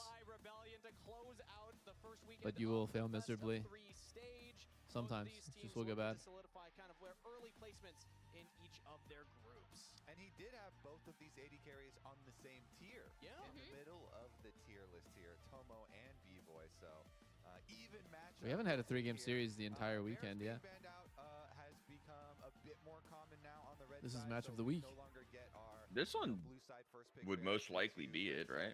Yeah. answer, but it has just been replaced by Azir. Azir. Do we still get the Ezreal answer? Is now We the might. question. I mean, we might. It's one of B-Boy's like strongest picks. I still say it's one of his largest comfort picks. And then we do have that Azir already locked in for Kaney, so this composition can go but pretty much anyway. Yeah, and I really do like the Ezreal for Shopify because it allows Seos to then spend more time with contracts, which has been, I'd say, their most successful strategy. Yeah, absolutely. Contracts. This was literally the exact composition, Nefiri, that they wanted to run. They ran back-to-back games at the beginning of the split and found success with it. So Nefiri here plus the Talia for Palafox. Yeah, and I like this pick for Palafox again. I think when Palafox is at his best, I like what he's Dig is also going for working already, in but with Kaney's contracts, Azir looks right? fucking Helping terrible. protect the side Like lanes completely as we draft-wise with no know. nameplates, I think For first pick Shaden, I Azir do makes a wanna lot of revisit sense. The last time these two teams met, right? But Because then when I think about how Kaney is just like doesn't know how to play the champ, then it's a bit depressing. And then the team that gets Nefiri might be advantaged in that case. Level 1 invade, he then adjusted Also, for Nefiri his Talia is a next very game. weird combo. There's no synergy there at all. Strong on it. As we see, the Rumble is going to be locked in for Surdy, which he was He just also calls the playing, dogs. and then the Azir rocks. Rumble, you're just getting both? God damn. insanely strong top Yeah. True. I wonder if Fudge is going to play. This guy's obsessed with Ambessa normally, but like I think Ambessa's so overrated by pro players. Unless it's Thanatos. Well, yeah, Thanatos is like the only guy who can make Renekton and Ambessa look actually useful. Okay, so instead it's 2 and 8. 2 and 8. Oh my 20% god. win rate Rise into Azir. Now this matchup is definitely Rise favored early, but then there comes a point where you're just so out. Oh wait, no, it's Rise into Rumble. What am I saying? No, instead it's all focus on now the Rise going into that top. Oh wait. I mean, Yeah, what the fuck? Rise not mid. they're Rise top. yeah, it's got Ew. Rise top. I was gonna say it could be Talia jungle and then Rise mid, but that sounds like the actual worst shit I've ever fucking heard of. I mean, this just totally looks No. like dog shit, though. No, like his Rise I mean, top. it's- good. it's TF Blade definitely actually horrible. mentioned. TF Blade mentioned that this matchup, Rise against Rumble, is really really hard for Rumble to play. But I feel like in team fights, sure, in the 1v1, right? Maybe it's really hard for you to ever fight against the Rise. You're just getting hit. Can't run at him because he'll just root you and run away. But I think in team fights, Rumble's way stronger, and on weak side, Rumble's way stronger. So if it's lane swapped, you lane swap into Rise, that dude is getting go. Get Tomo and Isles onto less lane dominant things with that Varus ban and that Nico ban. There's too many like random variables to play champs that specialize in 1v1 and then get fucked by anything other than that. Support pool for Seos, because I fully agree with Kobe. I think you need some lockdown on here, and the Ezreal coming out against B-Boy. I mean, all right, Misfortune Rel then. Misfortune Rel sounds kind of good to me. Get a little wombo there going with your combo. And we got half of it. 2 and 5. So we got 2 and 8 Rise, 2 and 5 MF. Yeah, you know, Misfortune Rel, you can have your ultimate synergy, but Misfortune is always so good. It's actually kind of funny. I feel the same way what Sven said about B-Boy with Tomo. I feel like Tomo plays so hard for stats that, but his actual impact in the game is like really low. I see what he's saying about B-Boy. Like I actually agree with him, especially with the lens of like how Shopify is now. Like he's completely invisible. But yeah, I do feel that about Tomo, that like he, wow, Dig's drafts is just unbelievable. I probably go out. No, yeah, okay, you can go Rel. Is way more useful when there's no like pure tanks on enemy team. Yep. And the enemy team, I think it'd be cool to see global stats instead of just an A for these picks. Yeah. Because like the amount of fucking games like them showing the stats is just legit irrelevant for like most of it until you're like halfway through the playoffs or some shit, and you're like, okay, maybe I can make some conclusions. Yeah. Purely based off a stat. Yeah, I'm really interested to see. Same shit as if you looked at like the OP.GG like stat list like right after a patch, it's like, all right, bro, like literally instantly you can't tell. Yeah, 100%. They just needs more fucking data.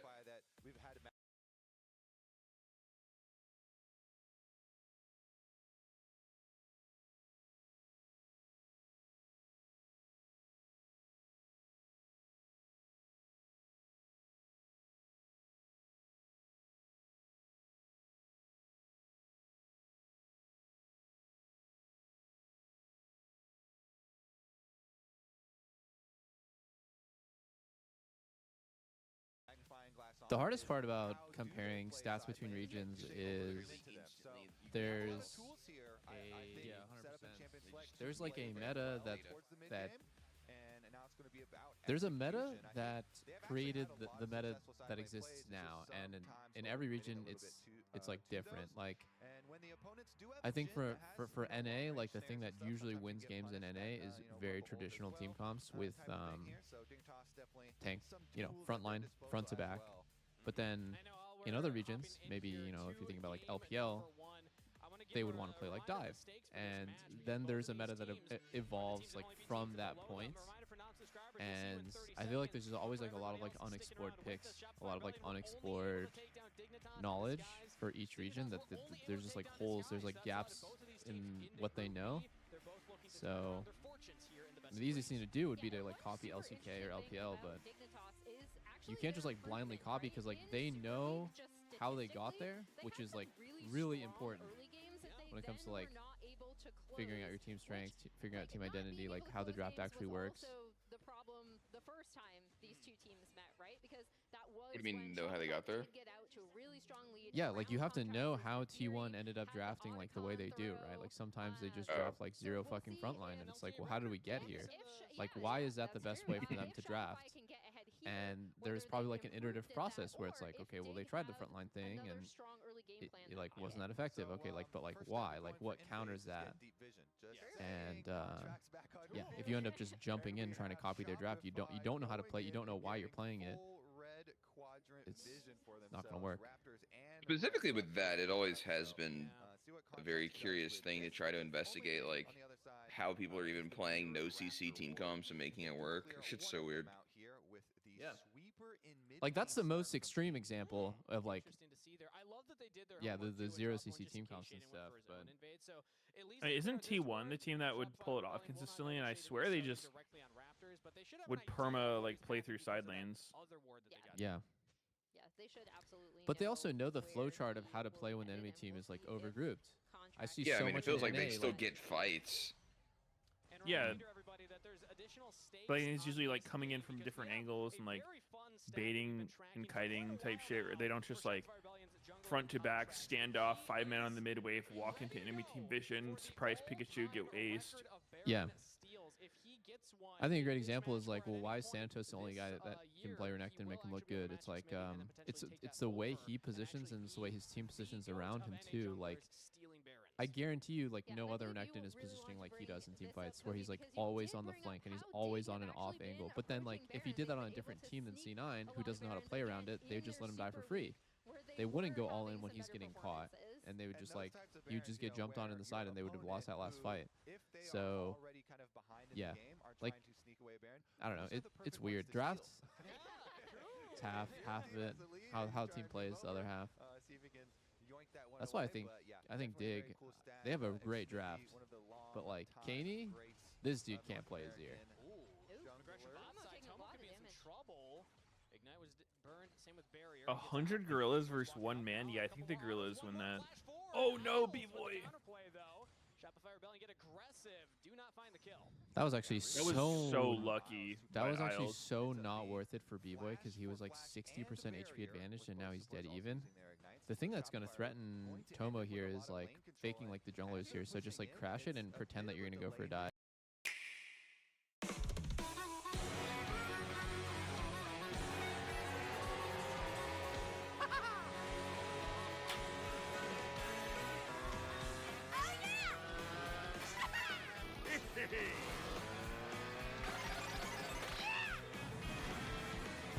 An unprecedented transcontinental race begins on Nintendo Switch 2, Mario Kart World. Booking.com has all kinds of stays. Ooh la la! Because a romantic hotel works for some. That a mirror? But not others. Find exactly what you're booking for. Booking.com, booking.yeah.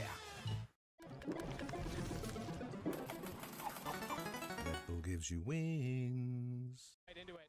Walking straight into it. Contracts uses the Q. Ooh. Is actually going to walk Oh shit. Seo's waiting for him. Oh, chain. Wait, W? Okay. Holy shit. Palafox must not have had W earlier.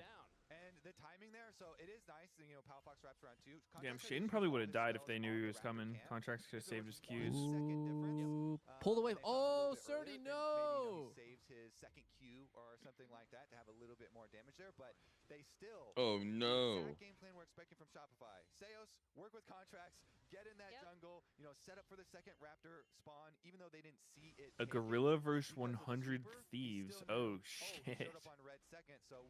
Who wins that? Win. Timer for second Raptor respawn. So they get there early, they punish him, they get the flash off of Xin Zhao, and Xin Zhao is one of the jungle champions that gets picked the most because he has. Look at his counter pick. You know, safe dashes. He can't fucking breathe. We'll see if Shaden gets end up Through that. further with no flash, or if he's able to wait it Eaten out. by the null magic. It was a really nice set play from Shopify that they'd obviously planned for right before this swap too, right? Because now we see both bot lanes up on the top side. Oh, That fourth shot was so. How do you get these three? How do you get these three? Did he get them? He did, but that fourth shot just like it looked like it went, but it didn't go. Ew. Do you think Jin's the hardest character to CS on? No, he's one of the easiest. No. But you run out of ammo. You have to reload. That is true. I think Jin. Wait, are you including using your Q? I am including using the Q. Oh, your abilities and shit. Is that cheese? That's pretty cheese. Tomo's going Ghostblade first. They're just going to finish up their Krugs there. I think this Rectrix item is fucking terrible. If you have the option One between laning fundamental is you should never ever use abilities on minions. Only use abilities on champs, then autos for minions. Holy. Very smart, especially on Jin where the Q ramps in damage and you try and bounce it on the enemy. So they know that Shaden's got to be around here somewhere. He's not on the grubs exactly. Take it up with Chovy, not me. Oh. Oh wow. Little bit of a wow. whiffy. Contract's aim on those Qs was so nice. He clipped him with the very leftmost part of the hitbox. Shot in jukes, it hits too. Sometimes you see stuff like that and I don't think either of those sides really wanted a full commit. you know someone's fucking one-trick that champ. They might now, though, yeah. On the scuttle crab here. Smites Oh, this is so broken. The way that Nefiri just does everything, like one random thing here too is like if Contracts wants to do one grub with Nefiri, he can just get it in and get out. Like half the junglers in the game can't even do that. And Shaden not interested in contesting those. We'll see But they're getting all three. Bottom side towards the dragon instead. GG. Here for contracts, level 6 on the Nefiri. Grubs are so fucking broken. Extra power out of these grubs. So this has been the recipe for success with Shopify. They're broken, dude. They're OP. With Yep. this versus Dignitas last time. So Nefiri with the jungle lead. One huge When question. is the goddamn season change, bro? This timing is going to be shitty, no? Like, are we going to get not that much time before MSI on the new patch? I don't know. I low-key forgot about big MSI. shit. Decent amount of time, yeah. All of LTA North, right? I feel like it should have already came in. The engine for this team, it's pretty much if Shopify is doing well, contracts will absolutely. Ooh, CEO's just missed the wall with his hook. Saw that. He did the Isles actually against an official Isles. date.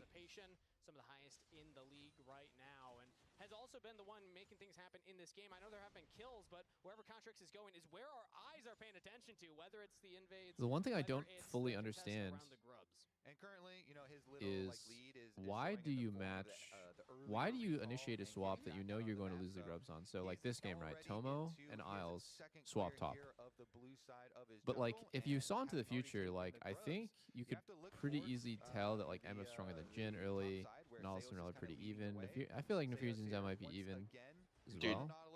I don't know if there's any logic going into these swaps at this point. I think it's they're literally brainless. just 4 minutes, 5 minutes, just go top on your recall. That's literally, I think that's all that's happening. It's thoughtless macro where you copied what you saw the Asian teams doing without understanding why. Because if you were going to lose that 3v3, right, then why would you go top? Why would you not just let them swap and do a split map? Hold on, Seos. He's dead. Why Oh, did he he's flash? for sure dead. He's surely dead. Nice. Headshot. You could have traded for Drake and gotten a 1-for-1 on objectives. Yeah, it feels super weird to me. The worst thing that you could ever do to your jungler is go match their bot lane and say, oh, come top, let's contest the grubs. And then your jungler shows up and then watches the enemy jungler do grubs in his face. And he's like, well, fuck, I could have went bot, gotten Drake, gotten bot crab. Like, it was, like, bad for everyone. It wasn't good for Tomo to swap. It was just neutral. It was just fine. But it was, like, terrible for Shiden because Shiden gets dragged top to watch Nefiri do grubs in his face and doesn't get anything on the return. Like, it doesn't make any sense. So, yeah. The only logic there is, like, maybe they thought they could fight it. Like, they thought the 3v3 was playable, but that just comes down to game knowledge. I think if I'm playing Jin versus MF, I'm perfectly happy with just free farming and going 50-50 and giving early objectives. And then I know MF is going to be fucking useless. The only way she's useful is if there's actually a fight early. Oh, Seos is dead again. Jesus Christ. Wait. It's not so simple. Maybe they can trade kill here. Oh, contracts miss. Q2. Okay, it's fine though. Doesn't matter. 1-for-1. Yeah, you love the killer instincts, Seos there. Even though he is very far up, he's like, okay, I'm probably going to die. I'm going. I hate the fact that Nefiri's Q cooldown doesn't start until she uses Q2. I feel like every other ability with charges like that starts when you use the first one. Lee Sin. Lee Sin's does. Guess what? The Nefiri got the kill credit there with the Shojin rush. I mean, Nefiri might be broken if you could like even more broken than she is if you could like bank it, like Q, and like have 3 Qs afterwards where you just chain them together. Yeah, but I mean, we adjust around it. Just feels fucking weird. Oh wow, Kaney just completely griefed that. Why did you flash melee range into the Nautilus? He was totally fine, right? I think the shuffle was good, and then he should just flash away from it, but he flashed on top of the Nautilus, and Nautilus got the melee auto off on him right before he died, and then that snowballed into contracts getting in range to ult him. I'm a certified Kaney Azir hater. This guy's weird. Yeah, it's fucking weird, dude. Yeah, I think Shopify definitely. You hate his Azir or do you hate his guts? Their vision coverage. They do still have Fudge just as Azir. on that bot tier 1, but he has TP Because like you kind of hesitated while you were saying it, like you paused for a bit. It made it sound like you kind of hated him. Yeah, no. And then you said this guy is weird. Like you didn't say his Azir is weird. So I don't know. Like, I kind of missed messages there. I'm sorry. I'm sorry. Oh, possible one shot onto Isles. Big damage to start it off. He still has flash. Contracts. Oh no, he lives with 1 HP. But now what? Seos still has ulti. Still has Nautilus ulti. Yeah, full six-pack here for Shopify with some Full six-pack. Hot guy six-pack. Holy shit. Jesus. Very big boost here with You guys remember Santorin? Yeah, and now I thought Yeah. B-Boy What about him? getting that ultra cross was really good. Now His they send him name mid, was Hot guy six-pack. more chip damage on Did he really have that? The six-pack? Plus it comes back to I- our he plan must that have. we laid out for Shopify with the You would just line his name? Champion Select, you know, wanting to play the No, map, he wouldn't do that. pushing. They've got 6 scrubs, so not only did you get it very early, you know, you can get some extra turret plate money, but when you rotate the Misfortune in mid lane, get the Rise. No, I'm over it. I can't watch these Jins anymore. And they could still potentially have first rotation I can't on watch. Drake too, which hasn't been taken yet. But we I mean, now they're going Ghostblade Rapid Fire. in tandem, Seos and Contract. I mean, this is a Oh, wait, he's still Wow. In his jungle. Plant, or I'm not okay pet with got that. it. I'm just gonna push him out. You got Fudge and Seos nearby, so Shaden's gonna have to go for a reset. Yeah, and this should set up for a pretty In a game like easy this, Drake where they sweep got if 6 scrubs, they enemy team want got to go no for it, Drakes. especially again since Fudge has kind of had control. I feel like over Fudge this wave should and abuse his counter matchup to the max, and if he pushed it can't, into then the tier pick's one. not that great. The dog is ruling the jungle at the moment. Oh, if he had turned around max and range like harpoon. autoed or something, that 12 health red buff though, then it would have been even better for Shopify. But you know, still chases him out. They still get their objective. So plan goes forward here for Shopify. Well, as you know, Kobe, if he ever gets the dog again in another series, he'll adjust. We know contracts will adjust. True, he's gonna learn. No damage. At the 13-minute He kind of mark, missed and they put most that of the one queue. item, he's gonna get that red buff. Not a single trade is crazy, yeah. But what we're learning from this game right now, full objective. I feel like the main thing I'm learning is like these LCS, these bottom tier LCS teams macro is like just so bad.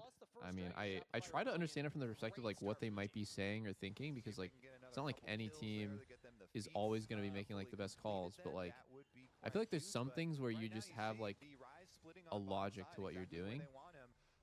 But I can't really follow like what Dig's logic is at all. They picked Jhin Azir, which is super scaling. They're trying to match what the enemy team is doing early. You first picked Azir over Neferi as well, so you really are indexing in on scaling. Like Azir's not good early. He has just been essentially on bot side continuously. I'm not following. Like I'm not understanding anything. Like Tomo's taking these random ass trades mid when the guy has BT. Why? The guy you don't heal. He heals. Like nothing that Dig does ever makes any sense. He's missed a cannon. Oh Like, my! just look at what Tomo's doing. It just defies logic. He has BT. You have fucking Ghostblade. Why are you trading with him at all? Every trade that MF takes is completely favored for her. She heals a full on every wave. I just don't. I don't understand. That's a good point, dude. That's true that he does heal. Yeah. Okay, double lift. I'm sure you've tried it. BT Essence Jhin with Conk. Walk me through it. Oh my I'm god! walking. I'm walking. Cinema. Wait, but that one doesn't make any sense. Okay, you do it. Ezreal makes sense. Oh, because makes no what sense. is this? Flash out from Tomo. He does get away, but that is a flash down for a potential. Okay, why doesn't it make sense? Yeah, the big thing is this could Because no, but on Like, Ezreal makes sense. fucking stupid. Oh my god. Oh, he's instantly dead. He's again. fucking dead. Where is his team, by the way? How is he here versus 3? Like, Yeah, I don't actually, know. wait, what? Why did Candy take over mid and leave the fucking Jhin to go top, and then the team didn't cover either one of them and is going bot when there's no objective bot. There was not an objective there. Drake was not up. They were never ever going to take bot tier 1 either against Rise. When we talked about this draft, and also just generally. Honestly, just disband this team. Just disband this team. It's crazy. Did that stem at all off of Tomo having to take that weird ass recall? Yes. I think that Yeah, made he their did. tempo weird, so it just like all of a sudden their lane assignments were cooked. It was like Azir's like, oh shit, I have to hold mid. Yeah. I mean, they would have And dropped I'll go like top, but literally we're just one mega down wave. tempo, so they're already set up. Yeah. I don't know. It was a snowball that was set off by his horrible trade, but in that case, I think Jin just misses a couple minions. You can take a bad trade mid base and get back there in time for the next wave. You don't lose turret. You don't lose a full wave. You just lose like partial wave because it's such a short lane. But yeah, I think Kaney felt pressure. I'm a believer. Good. Yeah. I mean, it's weird that they went for a play on him, and then he just walks up. There's not even a wave to walk up for. He just for fun it. Yeah, that was random. So weird. Now, I mean, your tempo has to be so trash for them to do that to you and get not punished even a little bit. Yep. Yeah. Yeah, it does. I'm a believer that a lot of the times when you see these teams looking terrible, like it's just a map pressure tempo problem. And I feel like random recalls. I think like bad recalls are one of the biggest things that like goes under the radar. It's like in my mind, like fucking alarm sirens are going off if I like hear one of my teammates just recalling it for no reason. Because all of a sudden the rest of your map has to like you can't really pressure when someone's just not there when they're supposed to be. Yeah. Obviously, people need to recall at some point, but there's good times and bad times to do it. Medios is right. I mean, so I think the big thing for Shopify in that game, again, was their It's a large grief Wait, spot. is P-Boy building a second BT? Holy fuck. Way. That's going to be a lot of sustain. Okay. Actually, though, I do have to. I do have to defend myself a bit. MF and Ezreal both have synergy with BT with their Q because they can, you know, get extra value off the lifesteal. But Jin would be terrible with it. It doesn't make any sense. Wait, why though? I wasn't even trolling when I said it. Like, it doesn't sound you don't good, lifesteal. You don't get get the BT lifesteal off of any of your abilities as Jin. What about Quirky? It's the exact same thing as Jin. Yeah, that's true. Quirky just has really high AD ratios though, so and Jin doesn't. Jin honestly, you do. To me, it seems like it might make sense on Jin. He's the kind of guy who wants to like walk up and fucking fourth shot people and shit. Like having some sustain doesn't sound bad. I definitely don't think it would be like terrible. I just think the other build where you go collector, IE rapid fire is like way too good of a 3 items. You know, and he does get a huge multiplier on his damage for every crit item he has. So skipping a crit item and falling behind one crit item really can be really painful. But yeah, I don't think it would be so terrible either. Yeah. I think there's honestly nothing wrong with just stacking flat AD as hard as possible, which is what that build is. I don't know about the Essence Reaver part. Yeah, but BT. Because basically they lost the bot turret and then they go for the Herald play. They don't get a turret in response. I think with Jin specifically, you want your 4 items to be the complete like maximum 100% crit, rapid fire, LDR, like every single box has been ticked because he's such a slow champ to begin with. You know, it's like your team was waiting for you to get this spike, and at that point when you have like rapid fire and 100% crit, you're Thanos. You just walk up to the enemy team and just start fucking with them with like 1,000 move speed. Devin levels down on Rise. Oh fuck. And that's before the Rod of Ages. The hell? 7-14. Yo, Isles is going fucking Trailblazer again. Thoughts? I don't know, man. Isles actually plays too much solo queue. Like, I will say, when I was playing those support games in our flex queue, Trailblazer does feel pretty good to build. Yeah, for you. Which part of it, like the completion or the build up? You're fast. You're fast as fuck. I'm sure. Run up on people. And I think on Fiddlesticks it makes way more sense to not have lock it because like you don't have the chance to lock at your teammates as a lot of melee supports do. I feel like Rel it would make a lot of sense for the initiation speed if that's actually what it's doing. Maybe.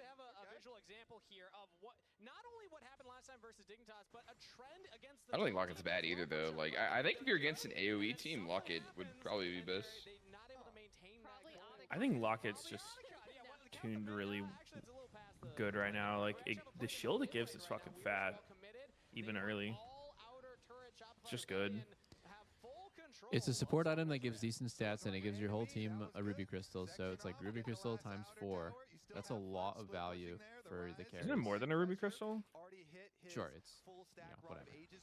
A ruby crystal and a half. Like a giant spell. 1 million rubies. Regardless, like it's just so much value that it's 200 to 360.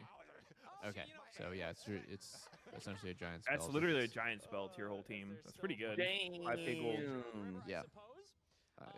That's why I think it's totally. It's the same logic as like what should happen? Should the AD carry build QSS or the support build Mikhail's? Well, it's like Mikhail's is so fucking efficient because you are basically giving your AD carry a QSS while also building a decent item by itself.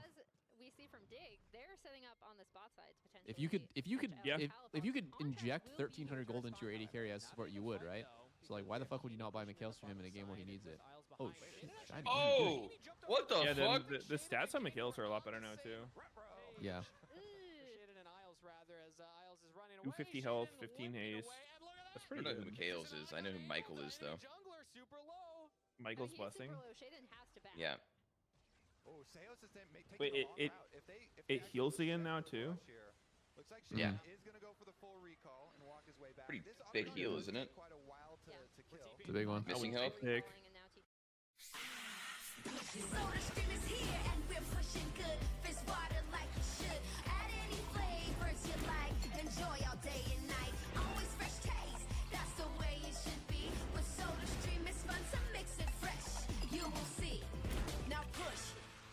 Replace plastic with ease, yeah, you can do it too.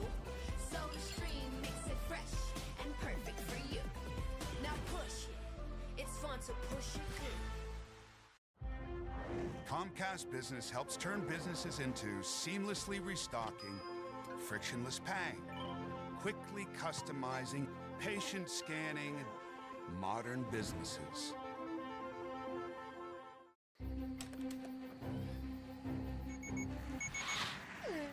The all-electric, all-quiet Subaru Solterra. Dog tested, dog approved. Get great low-rate finance or lease offers on select new 2024 Solterra EV models going on now. $6 never tasted so good. IHOP's Breakfast Faves combo is now just $6. Featuring IHOP's world-famous buttermilk pancakes, crispy hickory smoked bacon, and 2 eggs cooked to order your way. All for just $6.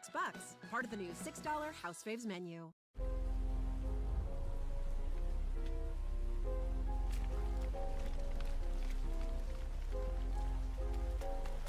Welcome to the start of the new year. Coming out hard like 8 ball. Nice control.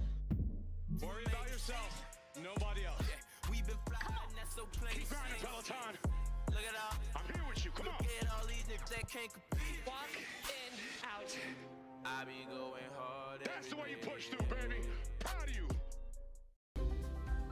We've got the goods. The delicious tasting, less sugar, no artificial sweeteners, protein-packed kind of goods.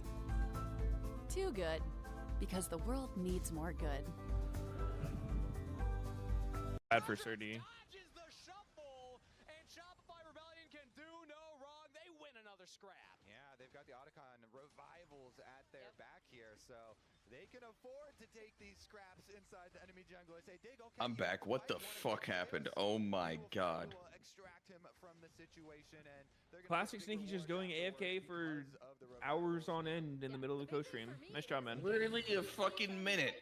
What the hell's wrong with you? You think Double F wants to just sit here and have to fill the fucking silence with his voice non-stop? What do you mean? I did that. Maybe you could carry your own. He was doing that. He's literally having to just non-stop talk all day because of you. God, you're right. My bad. Look at Fudge here. He just sits in the rumble. Fuck you, Medias. What? I'm defending you. Alright, fuck me, I guess. My bad. You're a piece of shit. Yeah. Medios. Yep. I wouldn't go as far as to say that. Maybe a piece of poop. Oh, poop. 3 dragons stacked up right next to their nice collection of 6 grubs. So Shopify, I'm still at an A. Yeah, we'll see if they can now set up for Baron. Ooh, doggies. And be able to take that too. Yeah, they have everyone grouped up together. My God, what's happening here? Big damage. Isles is just in there dying for fun. Oh. Big ulti, MF ulti, 5 seconds. Rise TP's in. Palafox gonna ulti and kill everyone. Oh, that was so. Oh. What the fuck just happened to his ear? Yeah. Is Nefiri fucking balanced? Doesn't look like it. That's got to be Baron right there. They got No. 3 Hell no. kills, including the Nefiri is one of those rare junglers that is actually useful in a standoff, but is like also really good all in. Yeah, they're not. I don't think they're going to contest this. Kinda like They should just keep Rek'Sai. shoving in this wave, get What? Really? Rek'Sai is useful in a standoff? Yeah, she's got her Q poke. Oh, I didn't think the poke hit hard at all. Okay. From Shopify Rebellion. This is All right. actually not at all what I expected from this. I don't know how much damage that she does though, to be honest. No offense, Shopify. Praise I'm seeker. really happy. No, it's great. Like, it's honestly, it's great to see. But when, after watching It does that, trillions. that first game between these two teams, as we see this go Wow, through, really nice. Sayas played that so well. Sidestep to Xin Zhao. early is actually He ends up really dying, huge but he for me baits the enemy because team forward even with his though good both movement. supports go down, it And then at this now point, leaves that He Palafox, was hawking Shaden. pretty easy access that towards Palafox this wall backline on barely the knocks high-fire Tomo to the targets. other side. If he Good wall there from didn't get bumped that way, he Palafox on the probably would have top had to side. flash. Fudge actually opted to come Realm Warp himself over, walk in Realm Warp. What if Rise Q's teleported. locked onto targets that had an Wanna E on save the them? teleport cooldown for now when, Wait, in the aftermath, I'm they sorry, have I'm to sorry. double I push. just, So what the is that sensor BF sword that from B-Boy those has pushers building worked into? out quite effectively. Now it's phase 3 of the plan. Let's see. He's got BT. He's got IE. GA.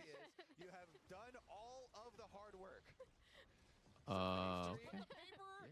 Maybe GA.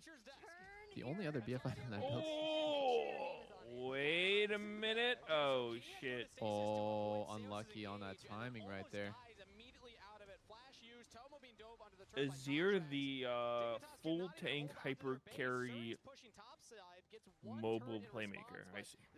I see. You got to get back. This could be the game-ending push, but Shopify Rebellion are not going to commit to it. Instead, they'll back off and look mid. This is not normally. Should just rotate, link up with contracts here, and I feel like they have to nerf something about what he's doing. use these grubs to get How did he out just of get away with no mana items?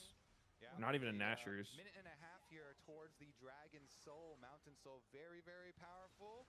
They're going to take their red buff on the way I don't know, bro. out, I think but then you get a clean reset here I think with Dig needs to plenty of time reassess like to refresh everything, like their controllers, draft, come back super with troll. vision, and maintain If you're gonna give the Nefiri but play like clean that, I mean, it's not troll in isolation. I actually feel like I would rather play for Dig's you. comp. They just don't know how to play it. They don't. Yeah, they I don't don't know- even think Dig's comp's bad at all. No, I think maybe giving Nefiri's not great, but like you get a Zir Rumble on blue. Yeah, you got like they got amazing picks actually. Like I would love to play with this top side. I think Tomo doesn't know any interactions between AD carries. He's trading into the BTMF. He's matching the BTMF early game. Like bro, just farm. You have double losing side lanes. Top got counterpicked. You're countered early game. Just take the damn lame swap and give him grubs and play for Drake. Like I think Shiden. The way that I see Shiden, and I don't want to give him like a break or anything because you know he's not playing great himself, but I feel like he's getting jerked around by his team to just do like terrible plays and just constantly be on the wrong side of the map. The amount of times I've seen him just show up to like kind of just watch the enemy team do something is like crazy. I feel like in solo queue he would be a little bit more decisive as to like, am I fighting this? Okay, if I'm not fighting this, I'm farming. I was gonna say, I really love that they're setting Yeah. up for this, sending Fudge to push in. If I was Dig's coach, I would definitely do one of those exercises of just like a no comms scrim because I feel like Shaden would play better and his team would play better if they were all just doing like. I like to. They just You hear didn't the fucking Flycos talk. interviews when they were talking about how what they focus on is just everyone individually, like, you know, playing their own game. Not in the sense of like the meme phrase, but like everyone's just, you know, doing what's good for them, and then it ends up making their team just good, rather than, you know, like. Oh Jesus, this looks terrible. No, they're getting chased down here by Shopify. Well, nice game by Shopify. I mean, I don't want to be so negative about Dig, but definitely agree that I don't. Yeah, it feel sounded like you were pretty reluctantly flaming the fuck out of them. Dig doesn't know what's good for them. They literally have no idea what like is good for everybody. I don't think Kaney knows what's good for Azir Yeah. and Titalia. I don't think Tomo knows how to play Jhin versus MF. Oh! I don't think Surdy How is he knows. alive? He's cheating. I feel like Oh Shaden's my pretty God. good though. Like He is. he's gonna play worse if he's on a weak team that's jerking him around. But if I was Dig, I would try to play off of, you know, try to give Shaden a little bit more control over what's going on in the game. Like let him do what's good for him. Yeah. What's good for Rumble and to Rise is like you are more useful in team fight and Rise is more useful in 1v1, right? So at any point where it would be possible for you to mismatch Rise and Rise play versus your duo, that's good for you. If you're weak side on Rumble, you get a cheat away. Rise just gets dove on turret.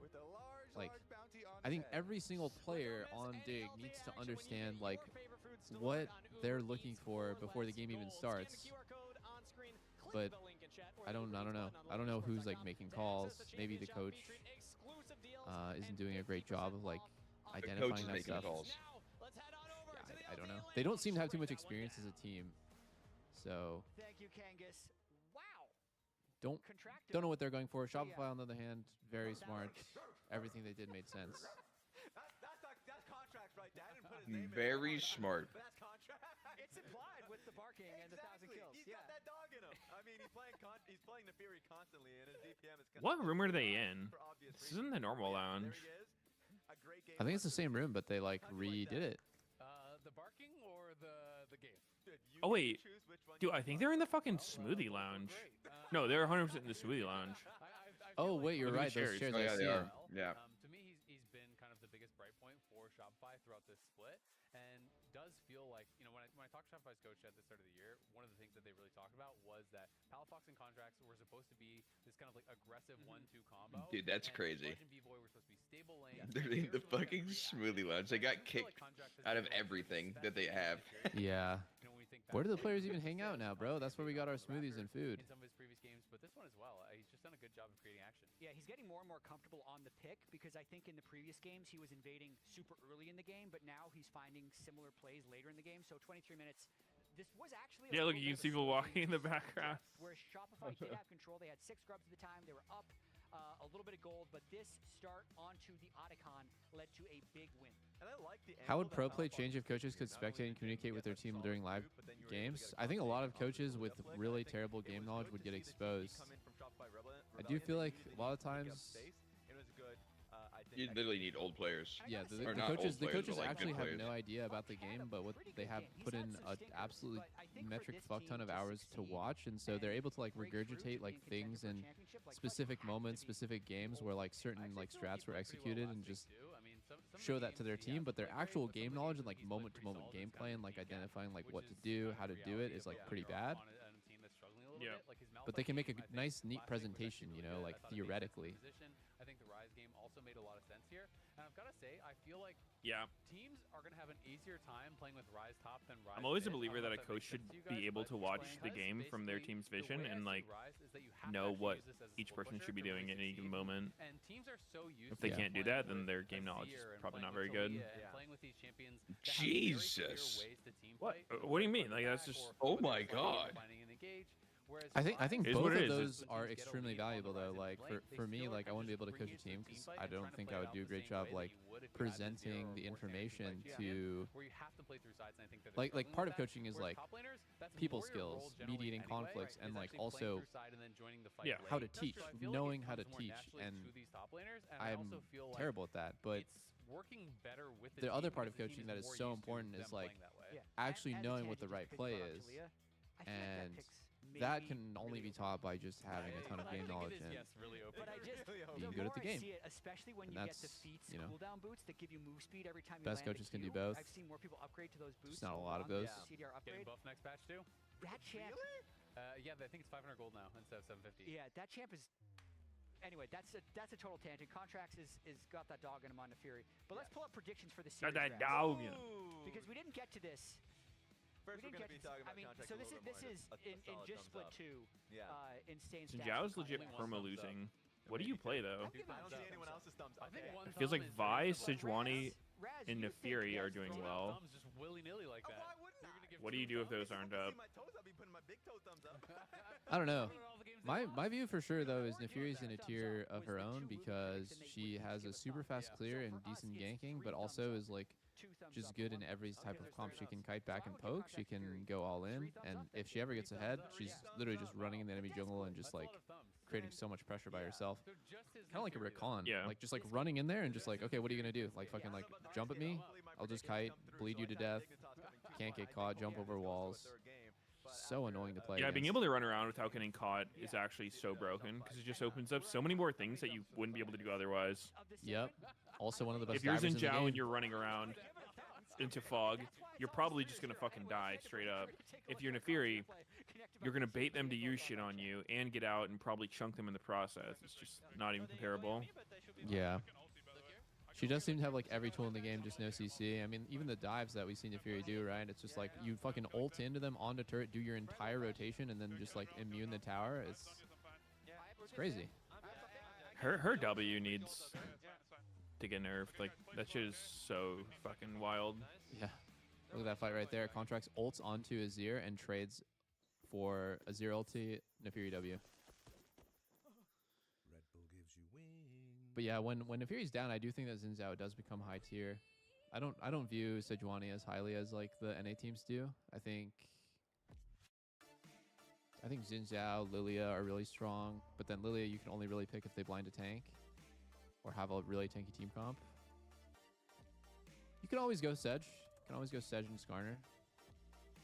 I'm gonna run to the bathroom real quick.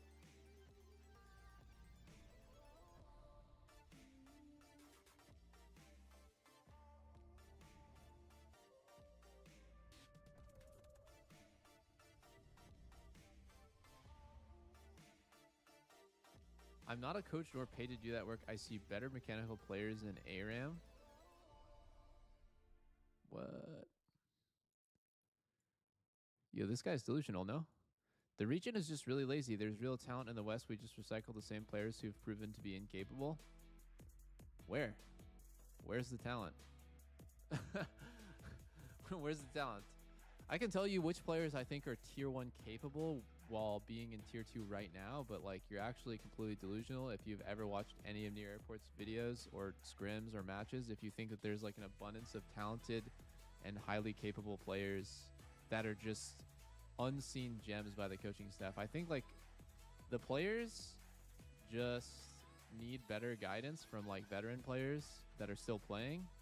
And there are not too many, but I do expect the veterans to step up and like teach the new players about the game, like a flowchart. A couple of games ago, Sven was doing an interview where he was talking about, I joined a team with amazing Mythi, and when I played with them, they told me when this happens, you do this. When this happens, you do this. And that was like his baseline for learning how to play the game at a high level. I think that's exactly what the veterans need to do. I think you're completely delusional if you think that there's any sort of like hidden gems out there that are just, oh man, you know, these stupid orgs, they're not looking hard enough. I think I could throw better than most NFL quarterbacks. Yeah, I know. It's literally just like a complete Redditor mindset where like you think your ARAM games have like some sort of, I don't even know what to say about that. Like it's just a brain dead. They were saying this last year about Surdy, and look at how he's performing.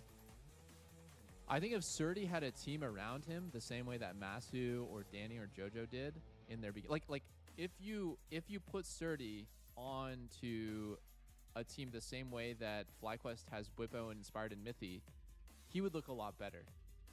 A great example of that is like pretty much what Sven said with Masu. He's like, well, Masu is performing well, and that makes sense. And Scary Jerry's performing badly, and that makes sense because like look at who's around him. Look at who's like teaching him every single day and making his learning experience like every single day. He's learning so much more because of the people around him. The environment matters a ton. I mean, Sven literally said himself that last year on Dig, he wasn't playing nearly as well as he is now on C9 because his team is better. He doesn't feel like he's really doing anything different. It's just his team is way better, and so it's just a way better environment to get better. America just doesn't have a culture that fosters talent. People who got it don't want to put in the time. Delusional. Delusional.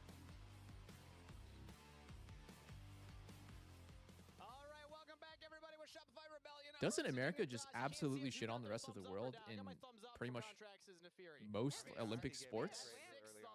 So the lounge said 3. We got 3. That's a total. I don't know if you're talking about like League of Legends specifically because this is a game that doesn't have a huge player base in NA, or if you're talking about like just in general that Americans equals lazy. We went from like high school back to like kindergarten. That's the type of school where you don't go to detention. You just get to like go outside and like get the sunshine. Take a time out. Yeah, you take a time out. There's no letter grades. There's just symbols. You're gonna get. How does it make you feel? You're gonna get an emoticon. That's a grade. Text your parent these days. Twitch chat will decide what grade do we deserve in the emoticon form. Yeah. Americans aren't interested in prioritizing league or video games. Yeah, that's true. Do we? Yeah. Okay. Yeah, what? All right. But like a specific like Wait, what? It's like one of the most you know how we have the LTA ones, Oh, like a special LTA. Definitely, I definitely think like culturally, we definitely don't care or put like as much of a symbol on being like the best video game player as they do in Korea, and that's probably a to the detriment. But I would say the number one factor in like why NA players generally are like way less mechanical than Korean players is actually just the ping. Just like stop growing in 5th grade. The audience is missing out some great content. Okay, here we go. Put your thumbs up. Small hands. The fact that Jaywalk. My life, my dime.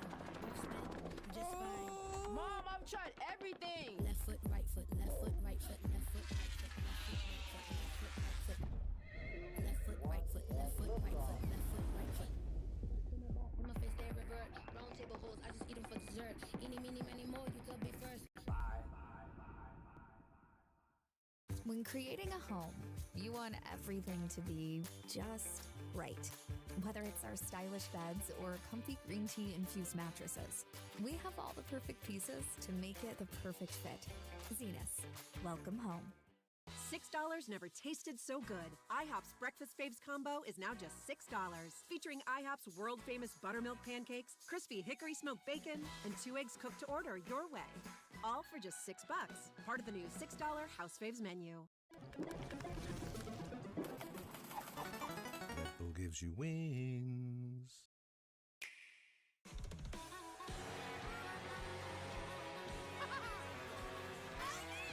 An unprecedented transcontinental race begins on Nintendo Switch 2. Mario Kart World. if they do it now, it's pointless. And the fact that the region's been playing on 60 ping for the last like 10 years is just, it's hard to undo that. I think the computer's back on. Your ping would vary game to game. That would be awful. It already does for pro players. We scrim on TR, we scrim on 510 ping, we go to solo queue immediately after we play on 60. It's like, it's two different games. It's like I'm playing two completely different games. You ready? Okay. So, and Twitch, I can play along. It wouldn't be awful anyways, because literally in every single competitive game, that's the case. When you queue Valorant, you don't always get your preferred server. You sometimes play on Central. When you play Premier, the exact same thing happens. Sometimes I go up to like 95 ping in CS2 Premier. Well, I've only ever seen black bears in life. Okay, well, that was going to be the next question. Do you know the black bear answer? I don't know the black bear answer. They're pretty... Run the hell away. Get the hell out of there. Opposite. I thought brown bear is you try and get really tall, and you try and get really big. Oh, God. Yo, Nate, I see you. Nate 12. Let's go, man. Wait, what happened? New subscriber! I've seen dogs like tree black bears before. We're just celebrating the great day of the sub, man. Someone said Sneaky was asking if I fall asleep on my back or my side. Is this true? What the hell? Do they have both streams open? I didn't ask. I was just talking about how I sleep on my sides. If I try to sleep on my back, my thoughts Rise are just Fade going 5 gifts. crazy. Thank you, bro. When you fall through the ice. I figure skated and I played a lot of pond hockey, okay? Whatever. So basically you like have to distribute. How do you sleep, Medios? Polar bears are super, super heavy. Left side. Polar bears, even though Left side only? will like crawl Left side, really usually only. It's really cool to see actually. Can you do Just any their mouths position open. for sleeping? No one cares about Can you every position? Face down, missionary, ass left up side, is my back. preferred. Well, I am for sleeping, not never anything weird. I'm gonna look up that brown versus black bear though. Yeah. Why don't I W farm the gifted subs? Yo, W's in the chat for Rise Fade. And you have to escape if it is a black bear. Let's see if Dignitas are able to make themselves look big and intimidate Shopify Rebellion in this. You know, I was talking to my chat about like the biggest problem for NA, and That was a great segue, and the start literally is looking like the same conversation that always happens where you talk to people who are clueless with like, you know, regarding ping. Do you guys think, how much better do you think our region would be if they hosted the servers in LA, or like never moved them, or I guess like if every single gaming house in LCS was in Chicago? I feel like we'd be The pros would definitely be better. a large margin better. The Ezreal, one of those poke champions, so we assume that Yeah, maybe not I think it at least by would help they grab, you know, quite a good bit. or a Nico or something like that to But I mean, I don't feel know. like the only it's hard. solution would have been moving the LCS to Chicago when they moved Yeah. the servers to Chicago, because Yeah, it makes sense yeah. for the majority of the player base. It's like Yeah. people who live in New York and shit having 100+ ping is pretty fucking unplayable. So I get it, but it's just fucked when you're jailed to 60 ping in the West Coast. Yeah. It's actually a very helpless feeling. making picks in tandem with someone.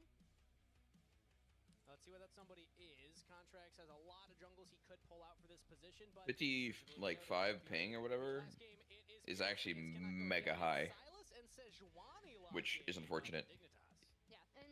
Yeah, I was Comparatively, watching to, a, you know, like 13. I was watching a video, like 8 or 9-year-old video about Street Fighter. It was this fighting game channel called Core 8 Gaming. It's one of my favorites.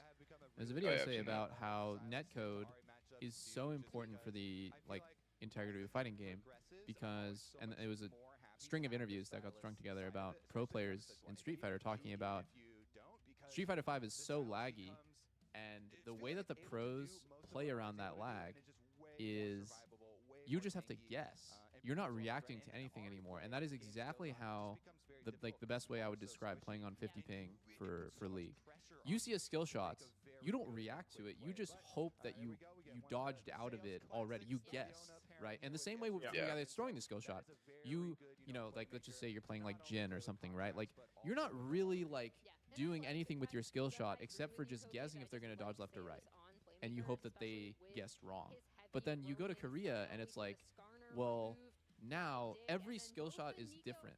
It's like the way that you play every single fight is different. There's an actual element of seeing something and reacting to it, and now the game is actually played at the highest level. And yeah, you can't. You are actively learning the game wrong when you play solo queue on 50 ping. Was that specifically about Street Fighter 5's online? Or Yeah, because their netcode was really laggy, and the pros are basically saying like, you know, you don't get to whiff punish anymore. You don't get to react to stuff with like super or whatever. You basically just guess, and now the game has just become a series of guesses. And they hated it. They absolutely hated how Capcom like dealt with the netcode and stuff. And so Street Fighter 6 has like amazing netcode, like revolutionized it and stuff. And now the game is doing well competitively. So, well, I mean, it wasn't the first game to do rollback or anything, but yeah, I mean, rollback is fucking crazy. Legit saves fighting games as a whole. Yeah, it's like you're playing like LAN, but like Can online. League do rollback?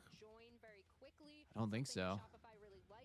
I still don't fully understand how it works. Like, I know the explanation. I've heard it explained numerous times, but it just seems fucking weird to me. No, it's, I it's don't complicated understand as shit for sure. I yeah. don't understand it. Yeah, I'm in the same boat. Like, I kind of know what it is, have some level of understanding, but to actually like see it put into like practice within the game itself, it's just like, okay, like what the fuck? I also think it would be completely impossible to take a 15-year-old game and just implement new netcode in it. You can't just like fucking open up the engine, just put something in under the hood, you know? Like, I'm sure it's like a million times more complex than just... That's for League of Legends too, no worries. Yeah, you're gonna have to do League They'll 2 find for the that. technology. 2025 will change the game crazy. forever. It's interesting because they are Or we'll add some grubs. I think that laning phase is probably the greatest analog to like a fighting game, because a lot of times it is just a 1v1 or a 2v2, and it's all about these small interactions, spacing, you know, probably the equivalent of like And like footsies, last hitting minions. reacting to what you're doing, and like having like a window to punish what they're doing. And these are like fractions of 1 second windows for each interaction. It's like 50 little moments in like 10 seconds where you can do something, they can do something.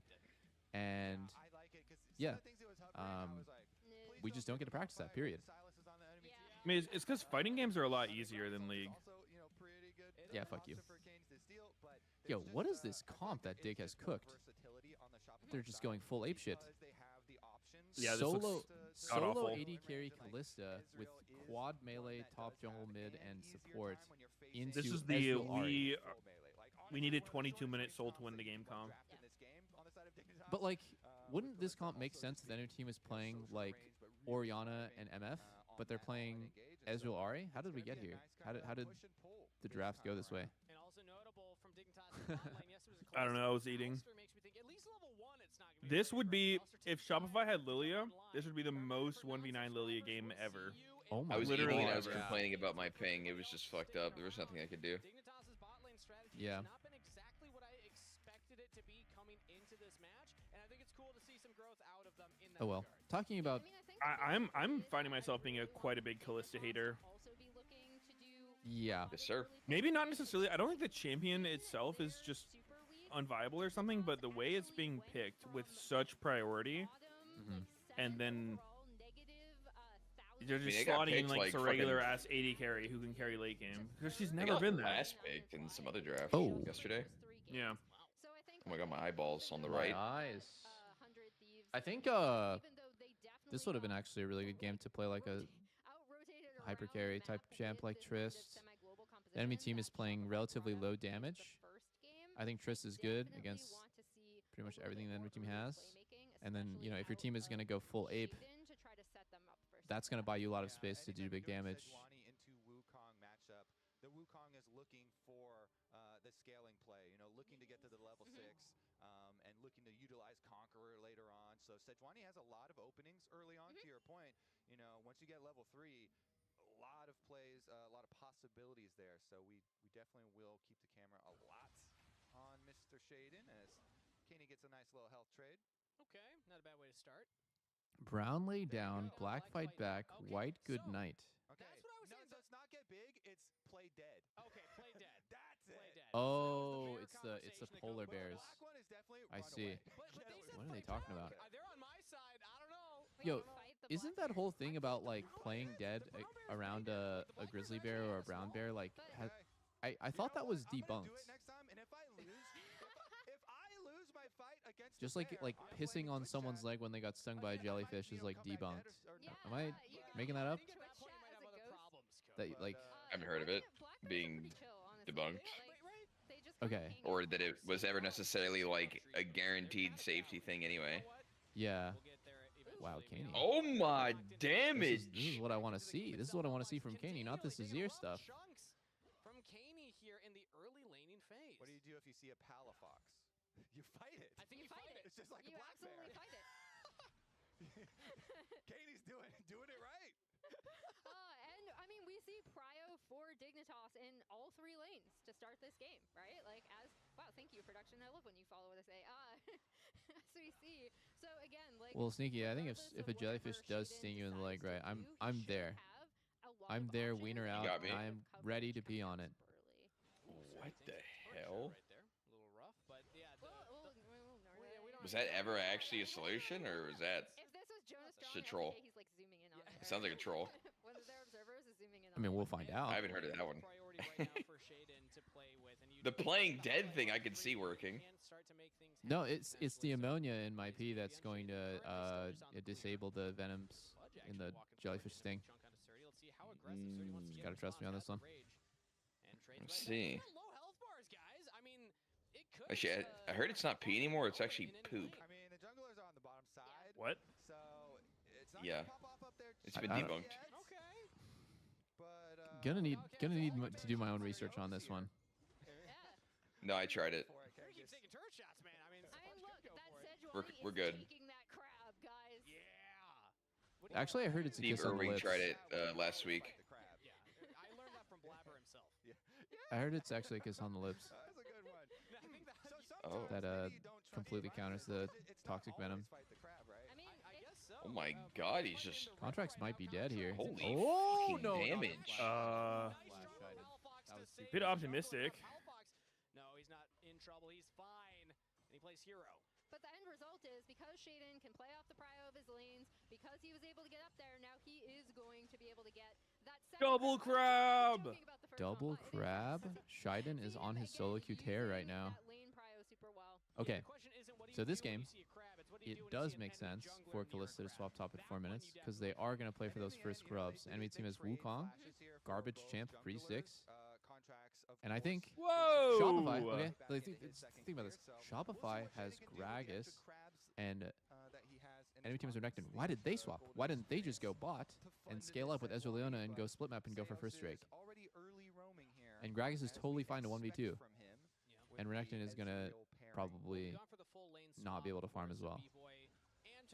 In stage 1, he's just full clear into grubs. Yep. Can he just do that?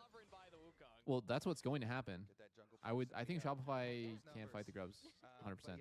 No way. I think they should prioritize dragons over grubs in this game. Who? Dig. Oh, wow. I'm surprised. I thought you were a first grubs enjoyer.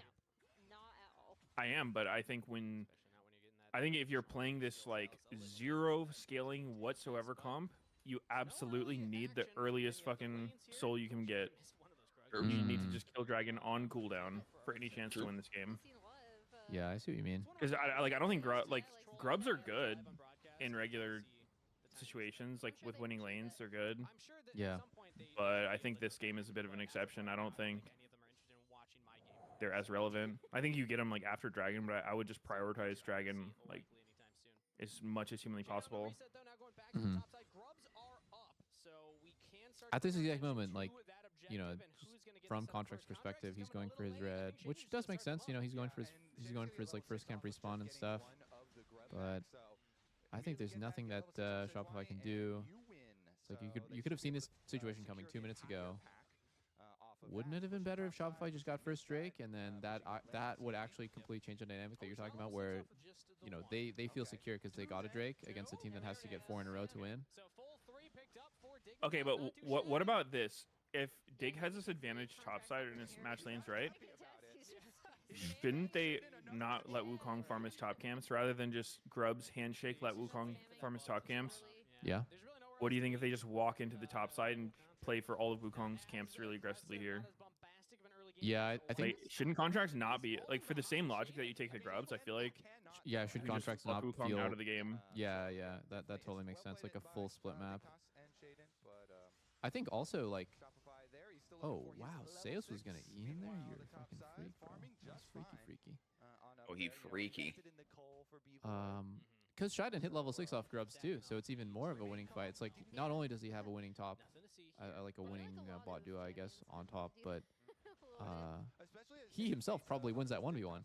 Level 6 Sedge versus level 5 Wukong. So yeah, there was like a bunch of reasons for him to go in there. I think they just missed opportunity because they don't have vision. It's kind of a guess. It shouldn't be a guess. It should be pretty clear.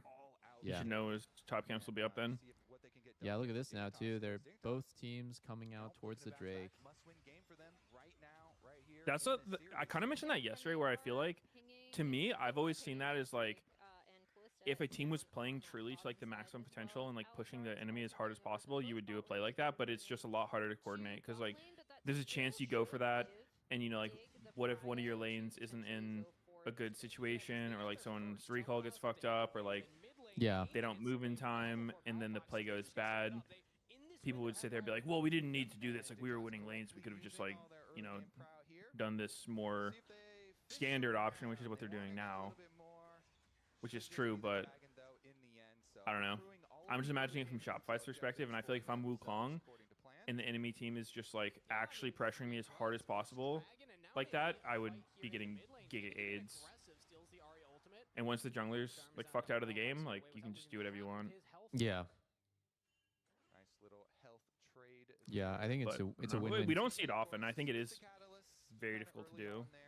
It is hard, yeah, but I agree. That's about the best teams in the world would do. Because it also, like, everyone wins. Because the lane that's being pressured in split map 4 also wins huge. Because when you kick the enemy jungle out of that, now all of a sudden you have a split map situation where you're, like, winning your lane, and it's diveable for you. They have Callista Alistar, and it's split map, and your jungler just got kicked out of that side, so it just becomes so much more dangerous. Taking one bad trade just means that you're dove on turret.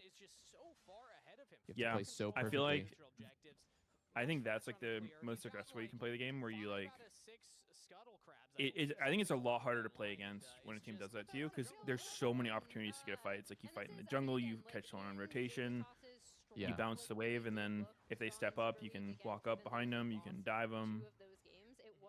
A lot of options. And it kind of gives your laners the freedom to just take like super fucking ham trades all the time, because there's no element of like, could the jungler be here? It's like, okay, we know exactly where he is, and he's getting fucked at the same time.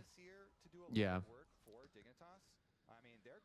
I think it's like really cool when you see a team play to that limit. But obviously, there's more risk when you're doing that. Things can go wrong. I love the timing from Dig here, because Shaden covers bot. They get a plate to Tomo, go for the reset, pickaxe, It's good to think about. Tomo's actually still going bot. I assumed that they were going to lane swap. I'm gonna get speak on it. TP and the grubs are spawning, but interesting that Tomo's heading bot. Interesting that Tomo's heading bot. Yeah, second grubs is coming up. I feel like at this. Oh wow, he's swapping Callista mid. Yeah, that makes sense. They have Silas. I like that. Oh, Isles reacting to fucking Wukong E with his W. Get back on the freeway. Yeah. Okay, here we go. But he whiffed the Q. He did. Look at Sejuani's farm, dude. He's literally just one of the boys. Yep. Same CS as Just laners. farmed his solo laners. So they've got their pieces here now. Not the craziest gold.